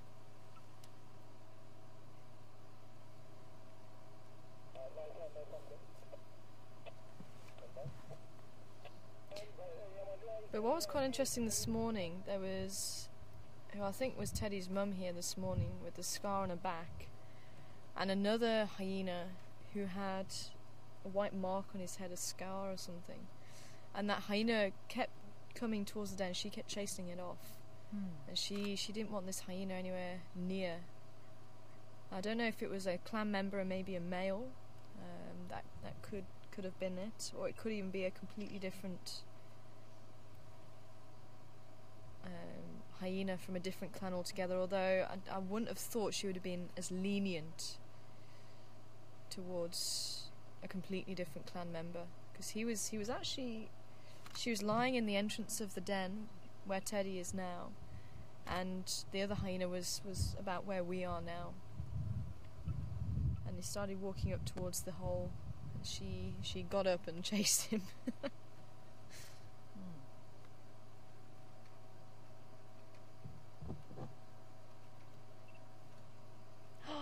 European beetles flying overhead.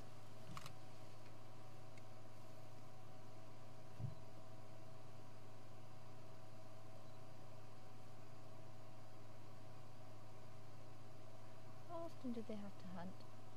The hyenas, again, they'll work on the principle of being empty and full, just like the cats.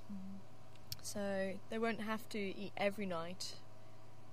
Just depends on how much they've had. I mean, if there was an impala carcass on the open area, and we think that the female who Mark saw on the first day back, we think that she actually had eaten a lot of that carcass, and she was big, so she probably won't have to eat for a couple of days at least. How about the young ones? How do they? The young ones, they'll keep drinking milk. I mean, Teddy will be drinking milk. He may have had a little bit of meat, but it won't be a big part of his diet. It'll probably just be licking from Mum's mouth. If she's brought anything back, he won't be eating a lot at that stage. But drinking, I mean, they'll drink maybe for an hour and a half sometimes, and that might happen 4 or 5 times a day. So the little ones, their survival is really on the fact that mother survives. Definitely, mother's milk, and each female will only suckle her own, so she won't allow any other cubs. Although they use this as a strategy of survival, you know, they've got all the cubs in one place, and quite often they'll have a babysitter. Although if they don't, you know, they'll use the hole as cover, an escape route. But otherwise, she's responsible for her own children. So here there's one babysitter right now. Yeah. I'm not sure. I'm not seeing the scar on the back, so I don't know if it's Teddy's mum or whether it's one of the others.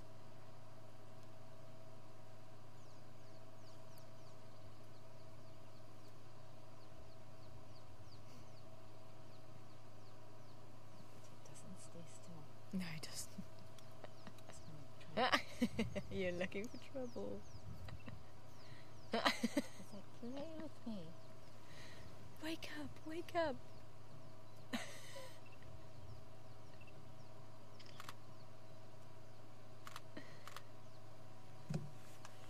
Just found a nice chew toy.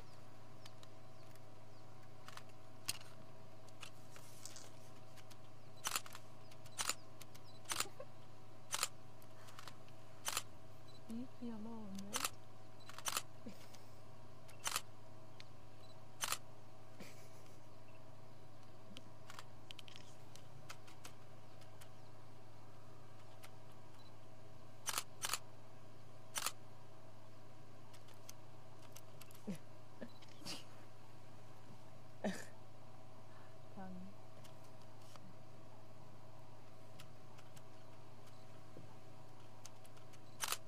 You look like butter won't melt in your mouth.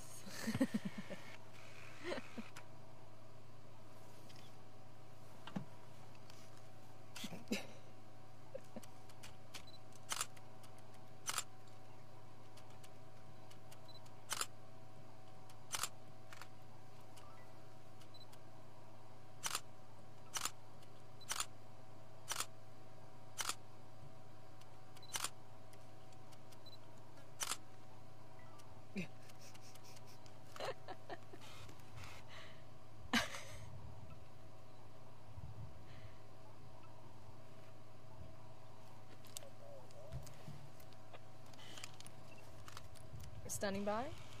Good afternoon, Tower. Sorry, confirm. You said Mishka was active. AFM. Okay, copy. I've got 4 mumpin pans, including the very small mumpin pan and 1 adult.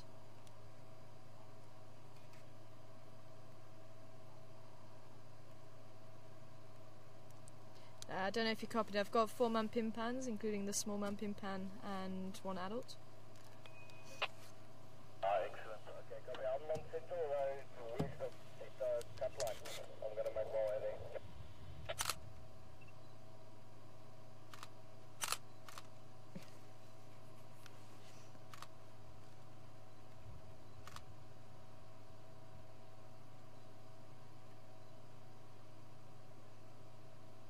Mm-hmm. Oh no. I wonder if he's got a problem with his ear. Okay. It's a little bit floppy on just on the left side. Might just be where he's holding it. Keeps saying he. We don't know. Ça serait dit. Yeah. It looks like a he. Mm-hmm. Acts like a he. Bothering that one now. Although in hyena society the females are more dominant than male.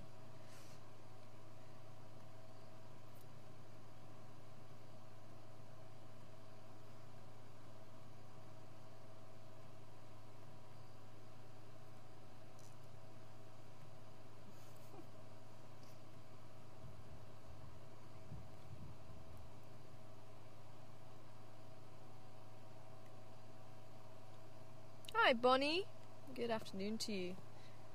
Wanting to know, how does the colour change occur from dark to light? And the actual chemical process, I'm not overly sure, but it'll probably be just a change in amount of melanin within the coat. And I'd imagine that as the pup grows up, that dark fur is probably molted, giving way to the lighter fur with less melanin in it.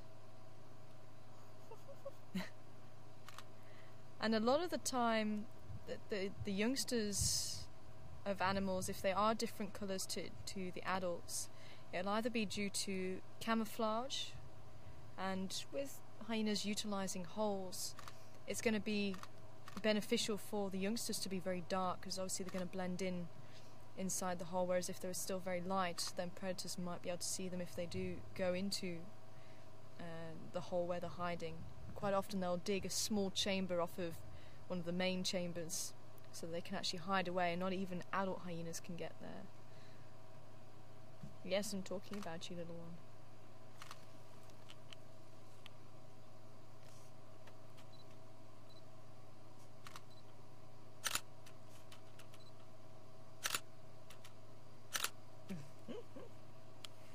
And the same with baboons.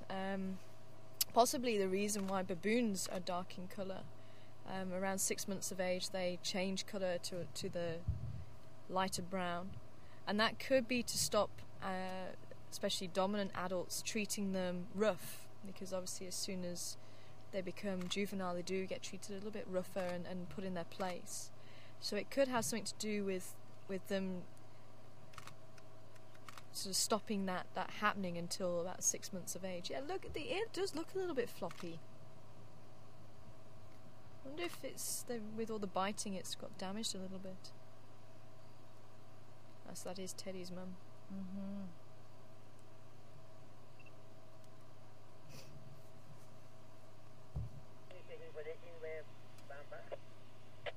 So there might be a couple of reasons why young animals do have this colour difference. Same with birds. You'll find birds are, the juveniles generally either will have a different colour or they'll just be much duller than the adults, and that's to stop that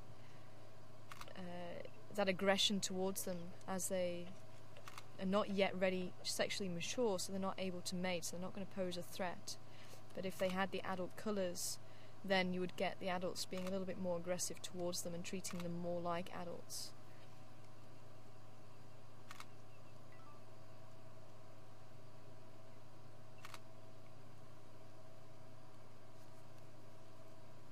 Look, it is. It's flopping around a lot more than the other one.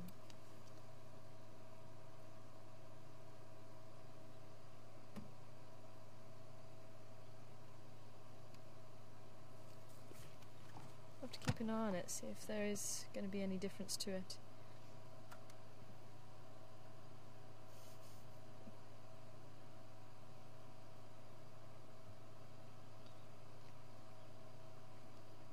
But Bonnie, I'll see if I can actually just confirm that process for you.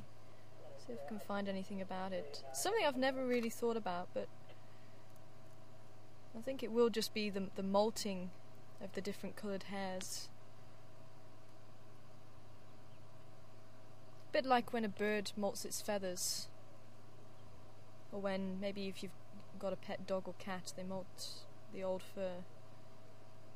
And even during the winter and the summer, you know, molting the winter fur, so you've got a shorter summer fur. And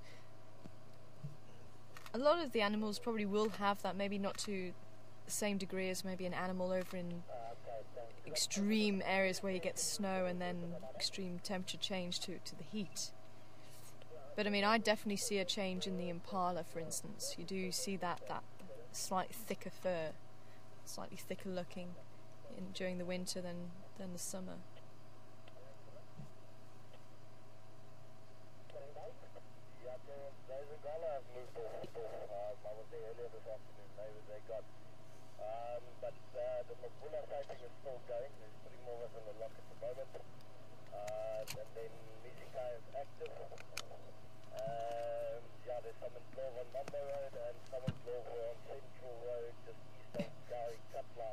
Wow, Teddy.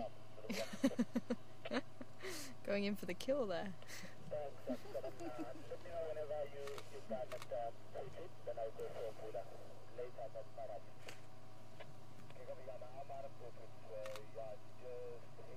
If you were walking, would the hyena run away? Yeah. If we were to probably get out the vehicle now, Mum would probably be quite aggressive because obviously baby is there and it's still quite small. The youngsters would probably run into the hole. If we met Mum just out in the field, chances are she might run away from you. Mm-hmm. She might stand and watch you, depends on what you do to her.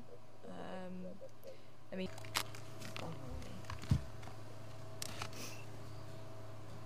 Is he looking from just this interaction? Or? I didn't notice a limb. Okay.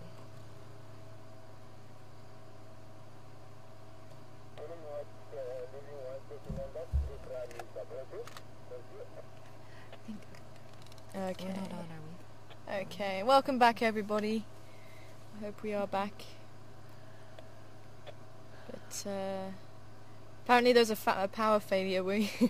I think we've had 3 things now, so hopefully nothing else will go wrong. Touch wood, touch my head. But hopefully we won't have any more problems.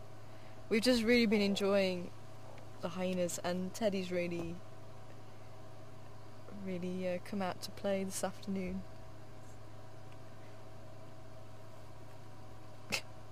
Biting his own... Well, oh no, maybe he's got a bit of a rib or something. Or something to chew on at least. What you got, Teddy?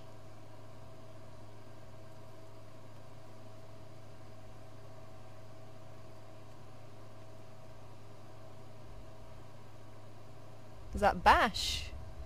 I don't know what he's chewing on. Hi Bash, good afternoon to you. Bash or Dash? I'm not quite hearing correctly, I think. But welcome on board. I'm wanting to know if... Bash, oh it is Bash. I was right first time. Thanks Mark. So wanting to know if hyenas are cat or dog family, and I think they were originally in the dogs, but they have actually decided that they're closer related to cats, and a lot to do with that is in the skull.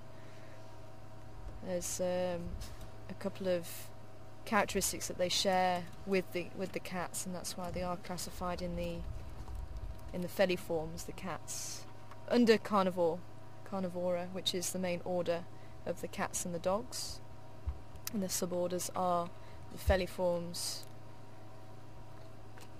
the cats, and the caniforms, which are the dogs.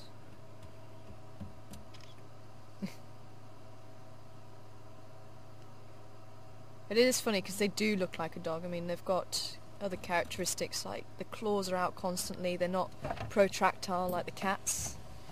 The cats are able to push out the claws and sheath them when they're not in use. All except the cheetah. The cheetah's one exception to the true cat's rule. And even just their face, they do, with that long muzzle, they do look like a dog. And the hunting technique is similar to that of a dog rather than the cats. If you think about the wild hunting dogs, they run down their prey, the wolves run down the prey, and so do the hyena. And with the sloping back, they actually have a very large chest cavity, and that allows for very large lungs, a very large heart, and together that actually helps to provide the stamina that these animals have. Standing by.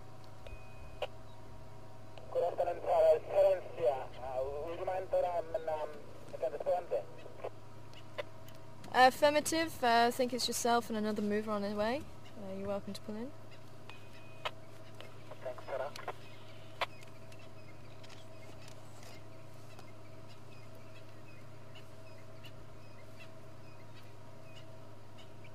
Hi Deb, welcome on board this afternoon. Wanting to know about Teddy's mother and is she the dominant female? And we're not entirely sure what's happened to Floppy Ear. She's still around, we did see her. But she was, we knew her as the matriarch, all the other hyenas bowed down to her. We haven't seen her around the den, but having said that, there's nothing to say that she isn't coming back to the den to feed the cubs. It might just be that we just keep missing her or we just don't see her. I think when she was seen and someone thought she was pregnant, I think she was possibly she just had a big meal. Because the birthing interval is just too short for her to really have another set of cubs. It may be possible, I wouldn't rule it out completely, but I would say these two older cubs, I thought they might belong to her. I remember when they were at the previous den site on Philemon's cut line, the oldest two out of the 6 that were originally there, the oldest two were suckling from her. But I think Teddy's mum is possibly quite a dominant female. She has a notch in her left ear. We're still not at the right angle to see the scar on her back. But and she also has pink on the back of the ear as well. It's cute, eh? But I think, judging by the respect that the youngsters show Teddy, I think she is quite a dominant female. Whether she's now the most dominant, I don't know. It would be nice to see other hyenas interact with her, especially the other mothers, and especially if we saw Floppy Ear. It would be very nice to see how they interact, because that will tell us if Floppy Ear has been dislodged or not. But I think if she was, I don't know if the cubs would still be the cubs would still be here. I don't think they would survive. Standing by? You're more than welcome. Okay, no one else wants to play? I'll bite my own foot. I don't know, and this is one thing about hyenas.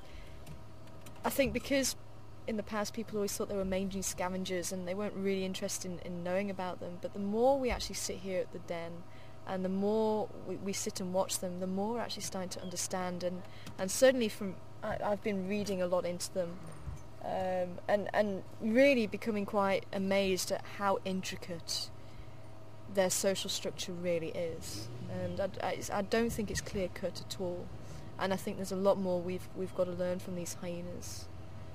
And it's still amazing to me that they're a very sociable creature, and they will hunt together, and they will use dens, and yet the females don't allo-suckle. And I just find that very interesting and very intriguing, and maybe it would be very interesting to know if there have been cases where females will allo-suckle, but it's not known at this stage. I've never heard of it. It won't be the norm. But I just find it very fascinating that they are sociable and it doesn't happen.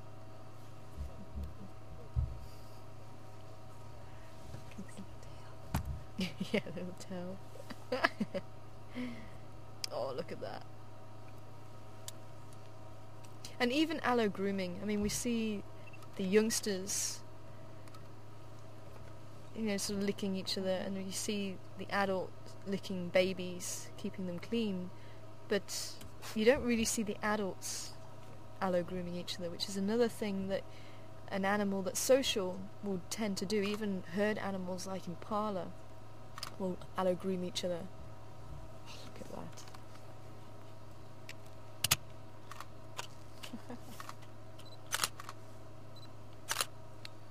They're actually very affectionate to each other. Well, It would yeah, seem. definitely. I mean, look at that. Oh, that's so tender. Yeah, I'm gonna be eating the last of the chocolate so on this one so Gary Devil. It's not a level and slowly Gary Devil. Hi, Roma. Oh, here we go, look.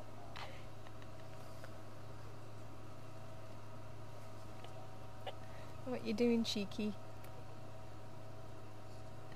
Got a hyena coming right up to see her Suelina. Curious,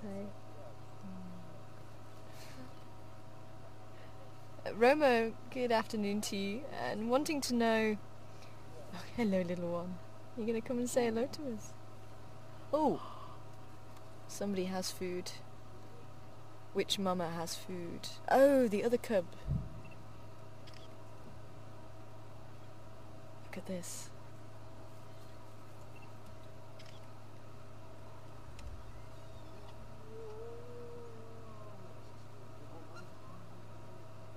Okay, well, she's the subordinate. Teddy Mama's is subordinate. She's gone to sniff the genitals of that female just coming in, so she is more dominant than Teddy's mum.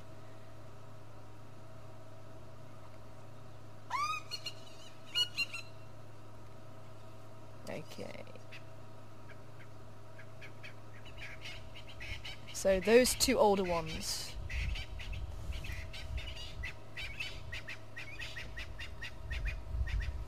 Are feeding off the carcass, so maybe this is going to answer a question.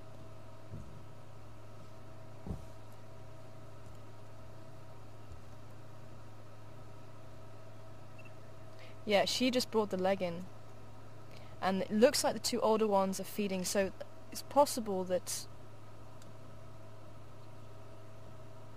it does look like she's their mother and she's keeping the other two younger hyenas away, and Teddy. Teddy's mum's gone. So she's making sure that those two are the only ones that are able to feed off of that leg. So, if we could actually see who the mother is of these two younger ones, then maybe it could take Floppy Ear out of the equation. And maybe her cubs are older. And it could be if the older cubs have become independent, then it could well be that Floppy Ear was pregnant after all. So it could just turn everything back. But certainly, as I was saying, look, that interaction between those two hyenas helps to see who is more dominant. You can see these two youngsters also coming in and sniffing the genitals. That's a sign of greeting, and the subordinate will go to greet the most dominant. So interesting.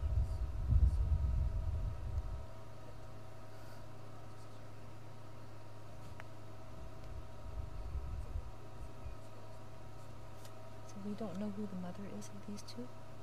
Those two, I'm not sure. We haven't really got the spot patterns for the mothers at the moment because we haven't really seen too much. And as I say, I thought from Philemon's cut line, I thought those two were Floppy Ears, and these two were somebody else's. But with her coming in and protecting those two, then it goes to show that she's the mother of those two. So that really does make it quite interesting now. We still don't know who's the mother of these two. Yeah, we don't know who the mother of these two are. There's nothing on her ears. See, look, she's herding them away. And Teddy's gone to hide. Yeah. Well, Mama's also gone. So she's quite dark, that female.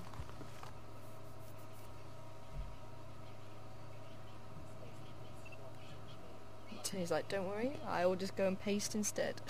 Well, at least going through the motions.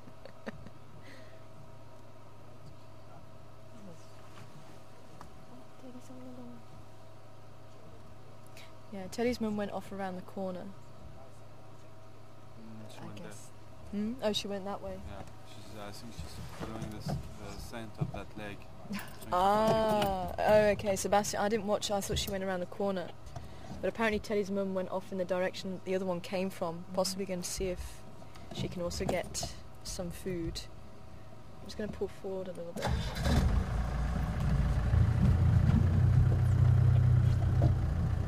It's alright if we just sneak around here, you're going to still be able to see. Is it Terence? Good. Oh, listen. Teddy's calling.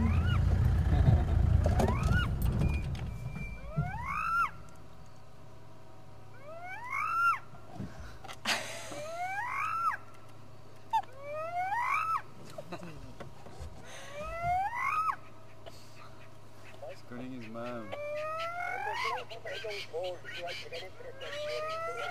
It's not bad for his age. No.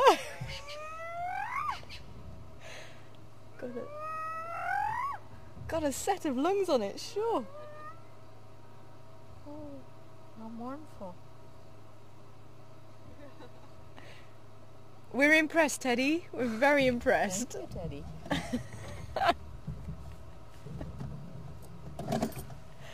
Amazing.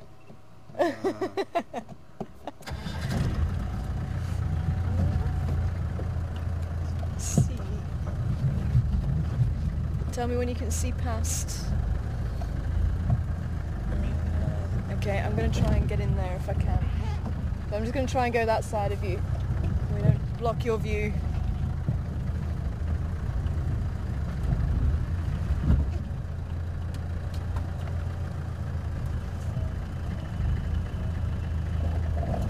You see? Yeah?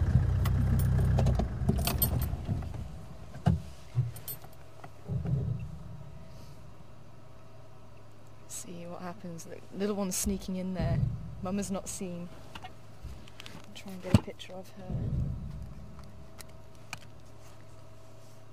She's very full, huh? Yeah, she is.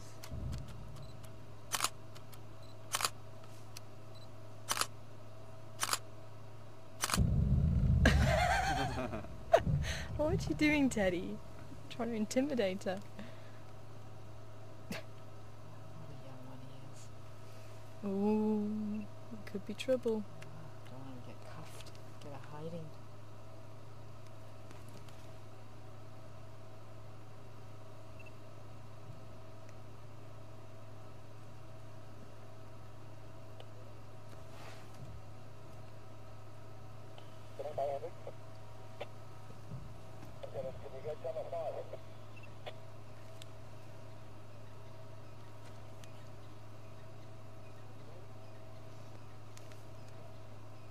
Mhm.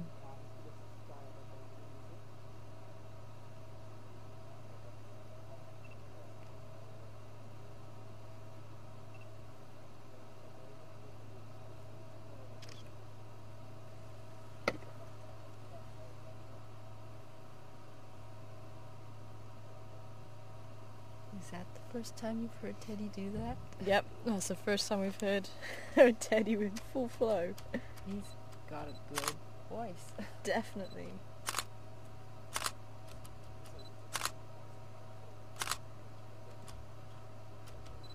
Are all the youngsters over there right now alone? Yeah, all the youngsters are there.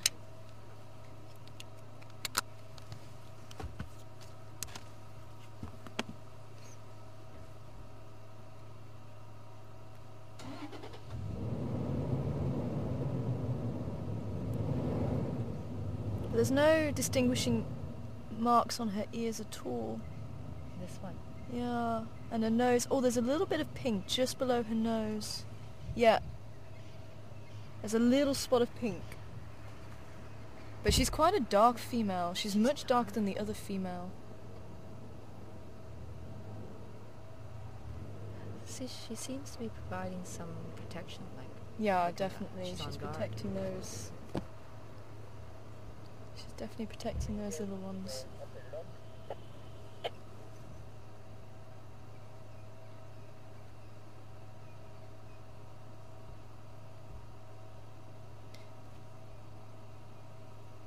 It did look like quite a big leg of something. Maybe a Nyala or something along those lines.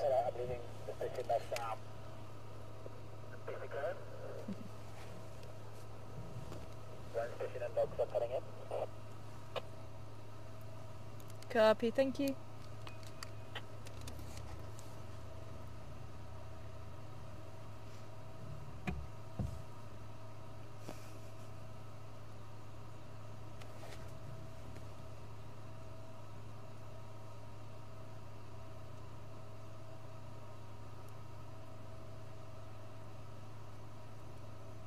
Is this an unusual sighting to see the leg brought back? Sorry? Is it unusual sighting to see the leg brought back? Yeah, you don't see meat being brought back too often. Although, funny enough, here in the Sabi Sands, it seems to happen more here than maybe in other places. And it could be, again, that there's a high density of predators here. There's a high density of prey here. And it could be because they're quite successful. It could be that they don't need to worry about another stealing their kill, because if there's a lower ranking individual bringing meat back, it could be that the higher ranking females will steal the meat and use it for their own cubs. And especially up in the Serengeti, it's very rarely seen that they take meat back, but we've seen it a couple of times. There's been drag marks, where kills have been dragged to the den site. And that's one thing that I found fascinating, because, as I say, when I first arrived, I was under the impression it just didn't happen, or very rarely happened. And as we've been lucky enough to see hyena dens, we've actually had, this happened 2 or 3 times that I've went since I've been here, that we've actually witnessed them bringing the meat back. It might happen more than what we've given credit for.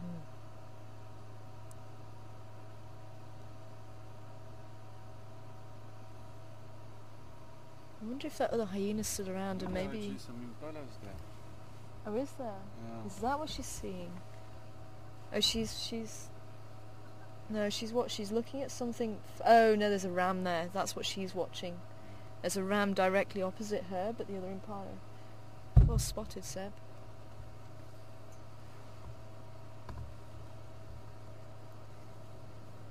No, we haven't seen the leg since she brought it in and dropped it. But I mean, it was quite light in colour. It could have been a Nyala. It could have been an impala. I think maybe Nyala. It was fairly dark. But he's in there now. He's in there How's now. it? Yeah, she's feeding on it now. Hello. How are you doing? Good. Can you see them from there? Yes. You sure? Yes. Okay. She's just brought a leg back, and the 2 oldest cubs were hers, and she's been chasing the others off. Okay. And now she's letting them feed on it now.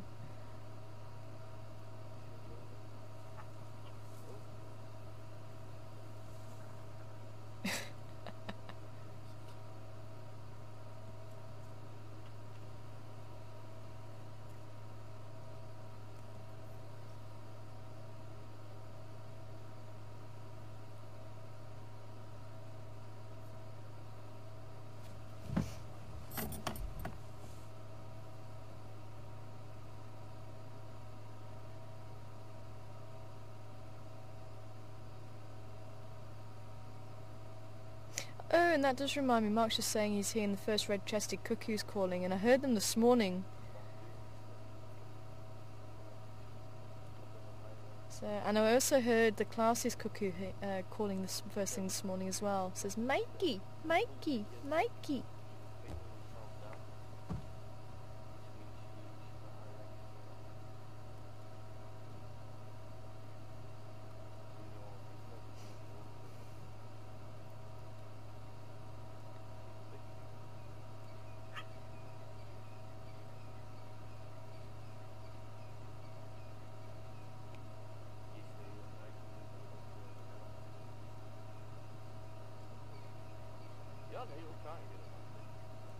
So I'd love for that other female, the mother of those two others, I'd love for her to come in now so we could actually identify everybody at the same time.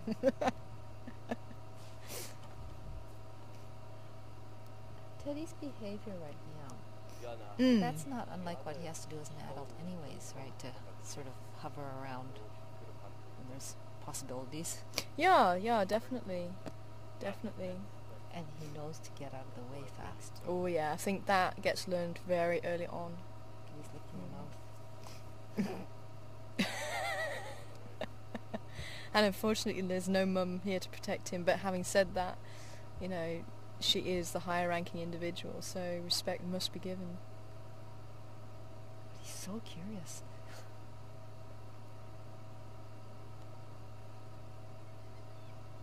Oh, there we go.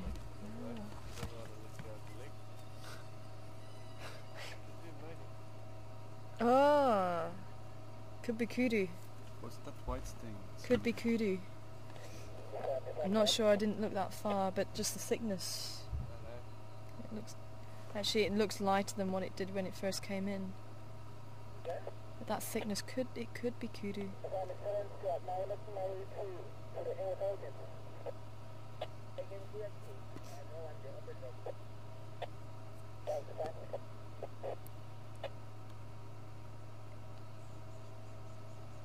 Yeah, so I don't think these cubs are far off actually starting to go on foraging excursions. I think they're probably about 7 months.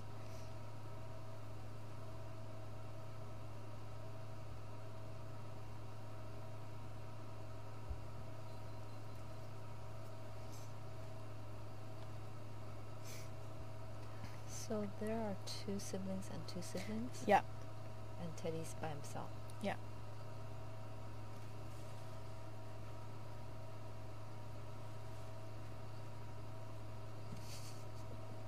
So something funny happened, because I remember at Philemon's cut climb there was 6, all roughly around the same age, and then one died.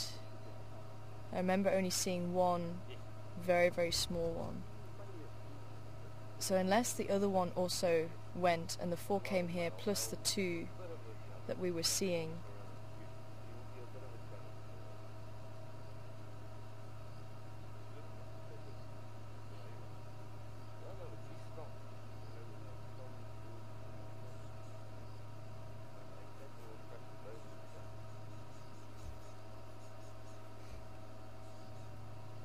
Yes, the cubs are vulnerable too to other predators. yes, very much so, very much so.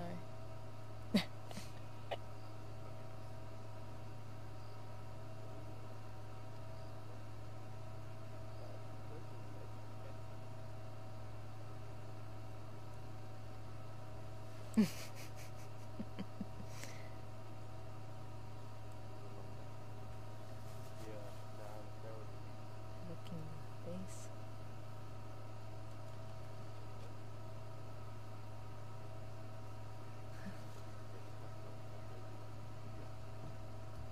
And I think a few other people have just come on board and spotted that we have a guest on board. So for anybody who missed, this is Suelina joining me from Canada in the once-in-a-lifetime experience of being on board the Gunda.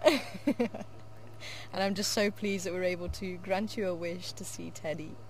And he's definitely, or he or she is definitely not let you down, hey? Yes, Teddy's cooperated 100%. Definitely. I mean, this is an incredible sighting we've had here with the hyena this afternoon. And obviously Karula came out for you yesterday, and I think that also was a sighting that was That was one to that something else. was a bonus because I didn't want to disappoint myself, so I thought it'd be nice, but if it didn't happen, it didn't happen, and Yeah. it did happen. Oh, that's fantastic. Yeah. So nice.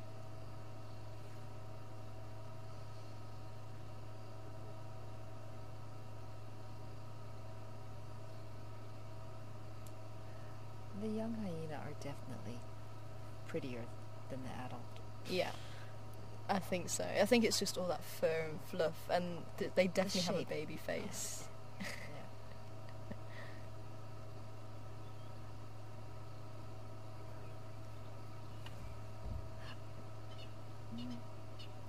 So we definitely have to keep a watch out to see if Floppy Ear is pregnant. Although when we saw her the other day, she didn't look it, but if she was pregnant and she's given birth, now that we know that these two, unless the other two are hers, but I was convinced the older two were hers. So maybe something happened to them.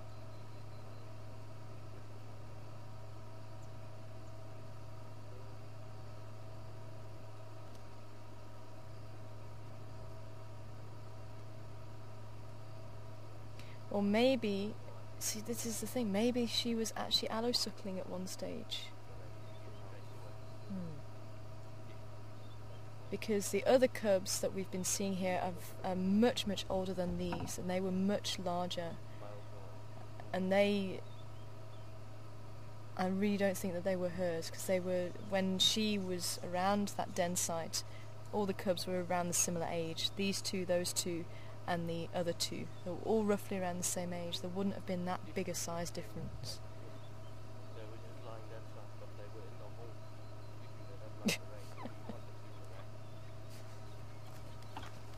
I'm struggling to see that white patch.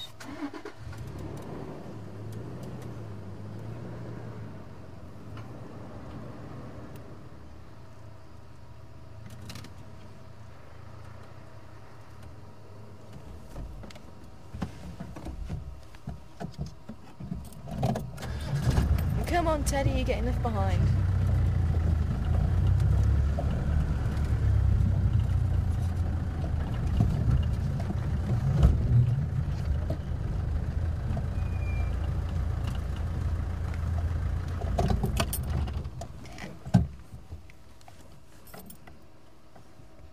Oh, and the rainbird just calling.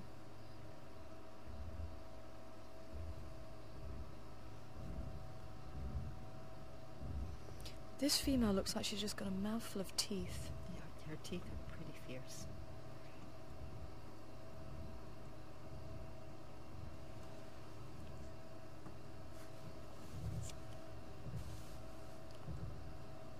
She thought she heard something. I also thought I heard something.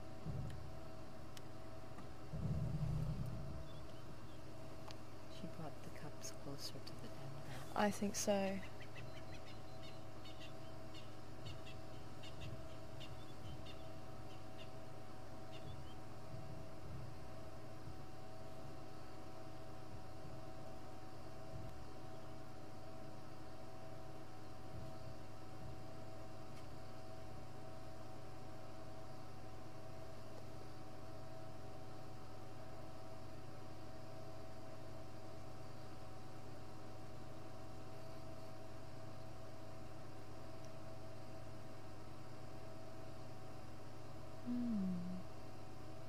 Scar on the right thigh there.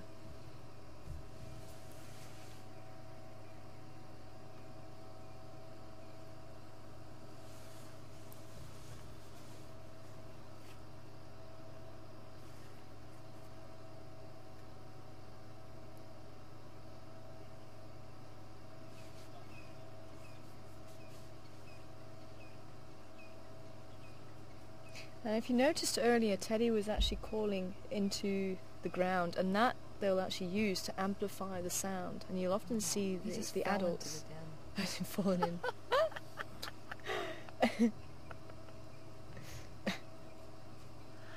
So that's a very smart thing to do, though.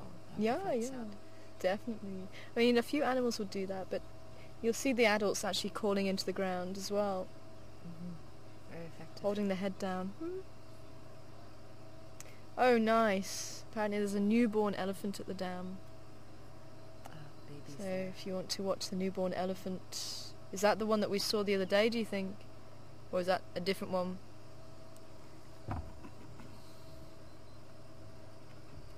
It's getting a little bit dark.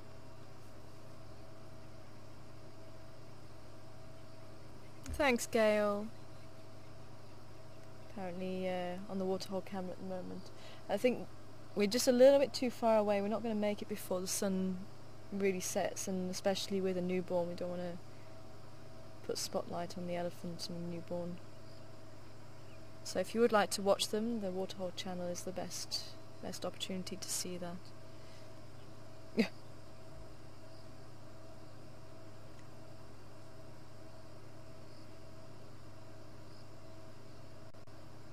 So she's concerned about something. She keeps watching. Here comes Teddy.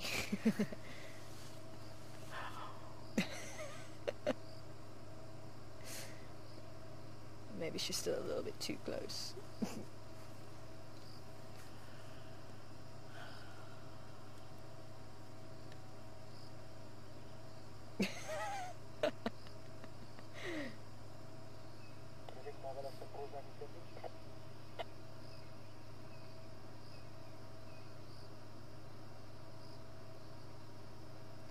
Have any of the other cubs,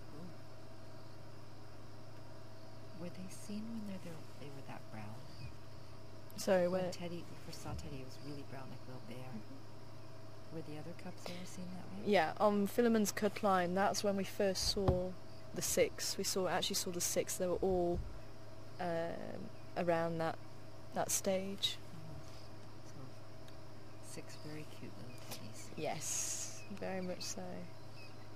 But what's nice about this den site is it is pretty open, whereas that one there's a lot of places for them to really sort of hide behind bushes, whereas this one's quite open.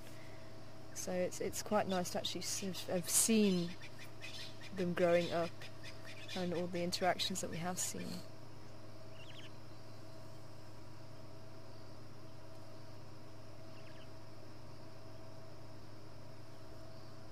So I'm waiting just to see if Teddy's mum's going to come back with something. But I am hearing the inverter beeping, so I think we are going to have to possibly say goodbye shortly.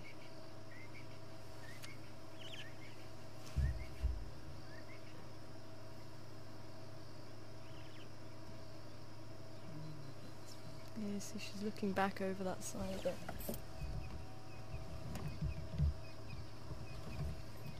Yeah, the impala are actually still there.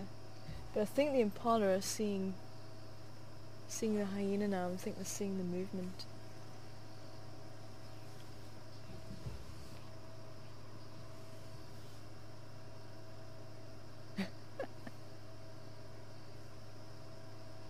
Well, you said you wanted to see hyena, and you wanted to see Teddy. This has just been great.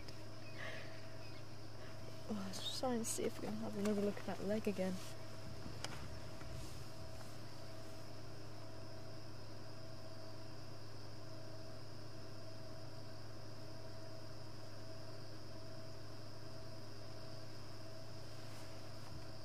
That is a very wide leg.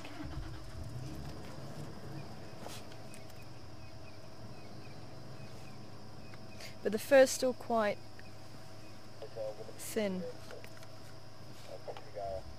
Ooh.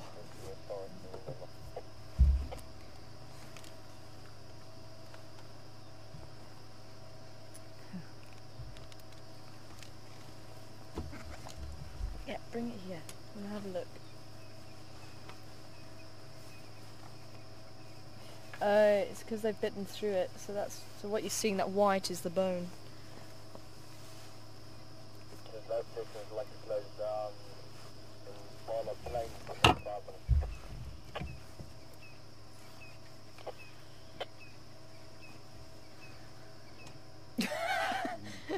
Oh well, if we can't eat, can we drink from you instead? That's what they're asking. Yeah. How old are they? I'd say about six or 7 months now. She didn't seem to say it was okay. No, she just glared. There was no invitation there.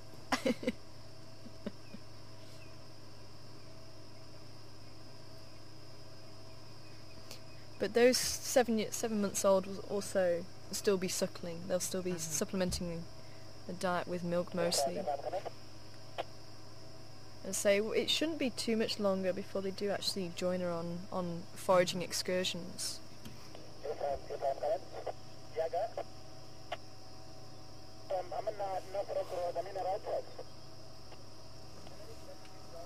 And they can continue drinking milk right up until a year and a half old. So it's quite a long weaning period. She's actually looking very cute. An adult. Yeah. Shame she's getting bothered by flies immensely. Standing by? Sorry, I'm calling Karen. Oh.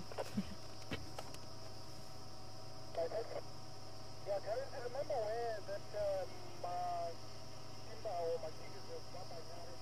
She can move forward now. We don't have to hide behind the bush.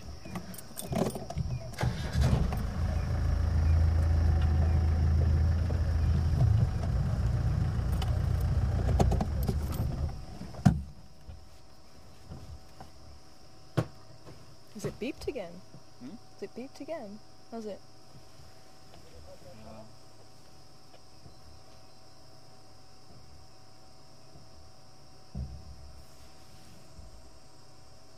I'm going to check Teddy. You're looking for trouble. And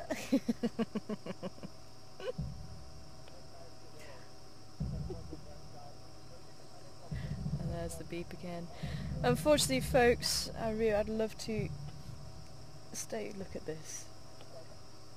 So that must be her cub there.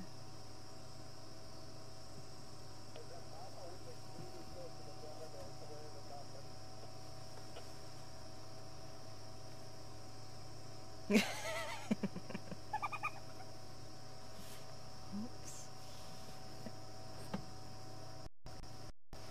And look at that reaction. As soon as there was something she wasn't sure about, all bolted for the hole. They know that's their protection, that's the cover. So unfortunately I'm going to have to say goodbye, everybody. The inverter is beeping. I thought it might have stopped, but unfortunately not. But Suelina, as I say, I'm so pleased we could actually make a dream come true for you today. Thank you so much for joining us. Thank you very much. And I hope tomorrow morning, because you've still got one more drive, hey, so hopefully tomorrow morning you might be able to find Karula again. And definitely. But I don't think anybody else has seen Karula this afternoon, so... I've seen her and this has been just great. Definitely. Well, definitely with all the interaction we couldn't leave, hey? No, Teddy's definitely I was not bored at all. No, there was a lot going on with these guys. And to say, thanks Teddy for coming out. Yes. So for those who came late, Suelina said she really wanted to see the hyenas and Teddy especially, so definitely a special treat. Got to see Teddy. Thank you. So, have you enjoyed yourself? Brilliant. So I'm hoping that your family were able to watch Teddy and everybody else as well as she goes. Oh, you're getting a walk by behind you. Behind you. So thank you very much. It's been an absolute pleasure having you on board. Thank you. And hopefully we'll see you again at some stage. Maybe if I can come over to Canada, and I'll definitely I'll come and stay with you. I'll be your guide. Definitely. And you too, Seb. Thanks, Seb, for all your camera work there. And thanks, Mark, back in Final Control. And thank you, everybody who's been watching this afternoon and sending in questions. And we'll see you again here at 6 o'clock Central Africa time. Mark will be heading out, and tomorrow afternoon, Fabienne will be joining him. So do take care wherever you are in the world, and we'll see you again here on the Juma Live Safaris. Bye, everybody. Bye, everybody.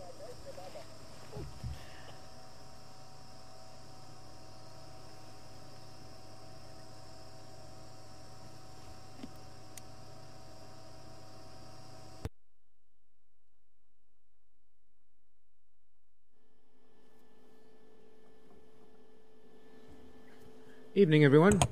Oops, Mark here in Final Control. Thank you very much for joining us this afternoon. I had my hands full here in FC. I had programs crashing, and then the computer crashed, and then I had a power failure. Well, such is life. In these remote places in the middle of the African bushveld, you can never expect everything to go smoothly. Otherwise, it would be a little bit boring. But certainly kept me on my toes this afternoon. Wasn't able to join chat very much. Keeping an eye on things on this side. But as I say, thanks very much for joining me. And I will see you tomorrow morning, first thing, just after sunrise. One of these days we're going to have to be moving it up a half hour or so we can get the sunrise again. Wonderful to have Suelina with us. I think Suelina's speechless. And I'm sure she's had a fantastic time with us this afternoon. So yes, as Tara says, tomorrow Fabienne will be out with us. And hopefully we can make that a regular feature with some of our viewers that might visit Vuyatela in the future. So thanks from all of us here at Djuma Game Reserve. And have a fantastic day, the rest of your day, or the fantastic evening. And a good week to come. Bye for now.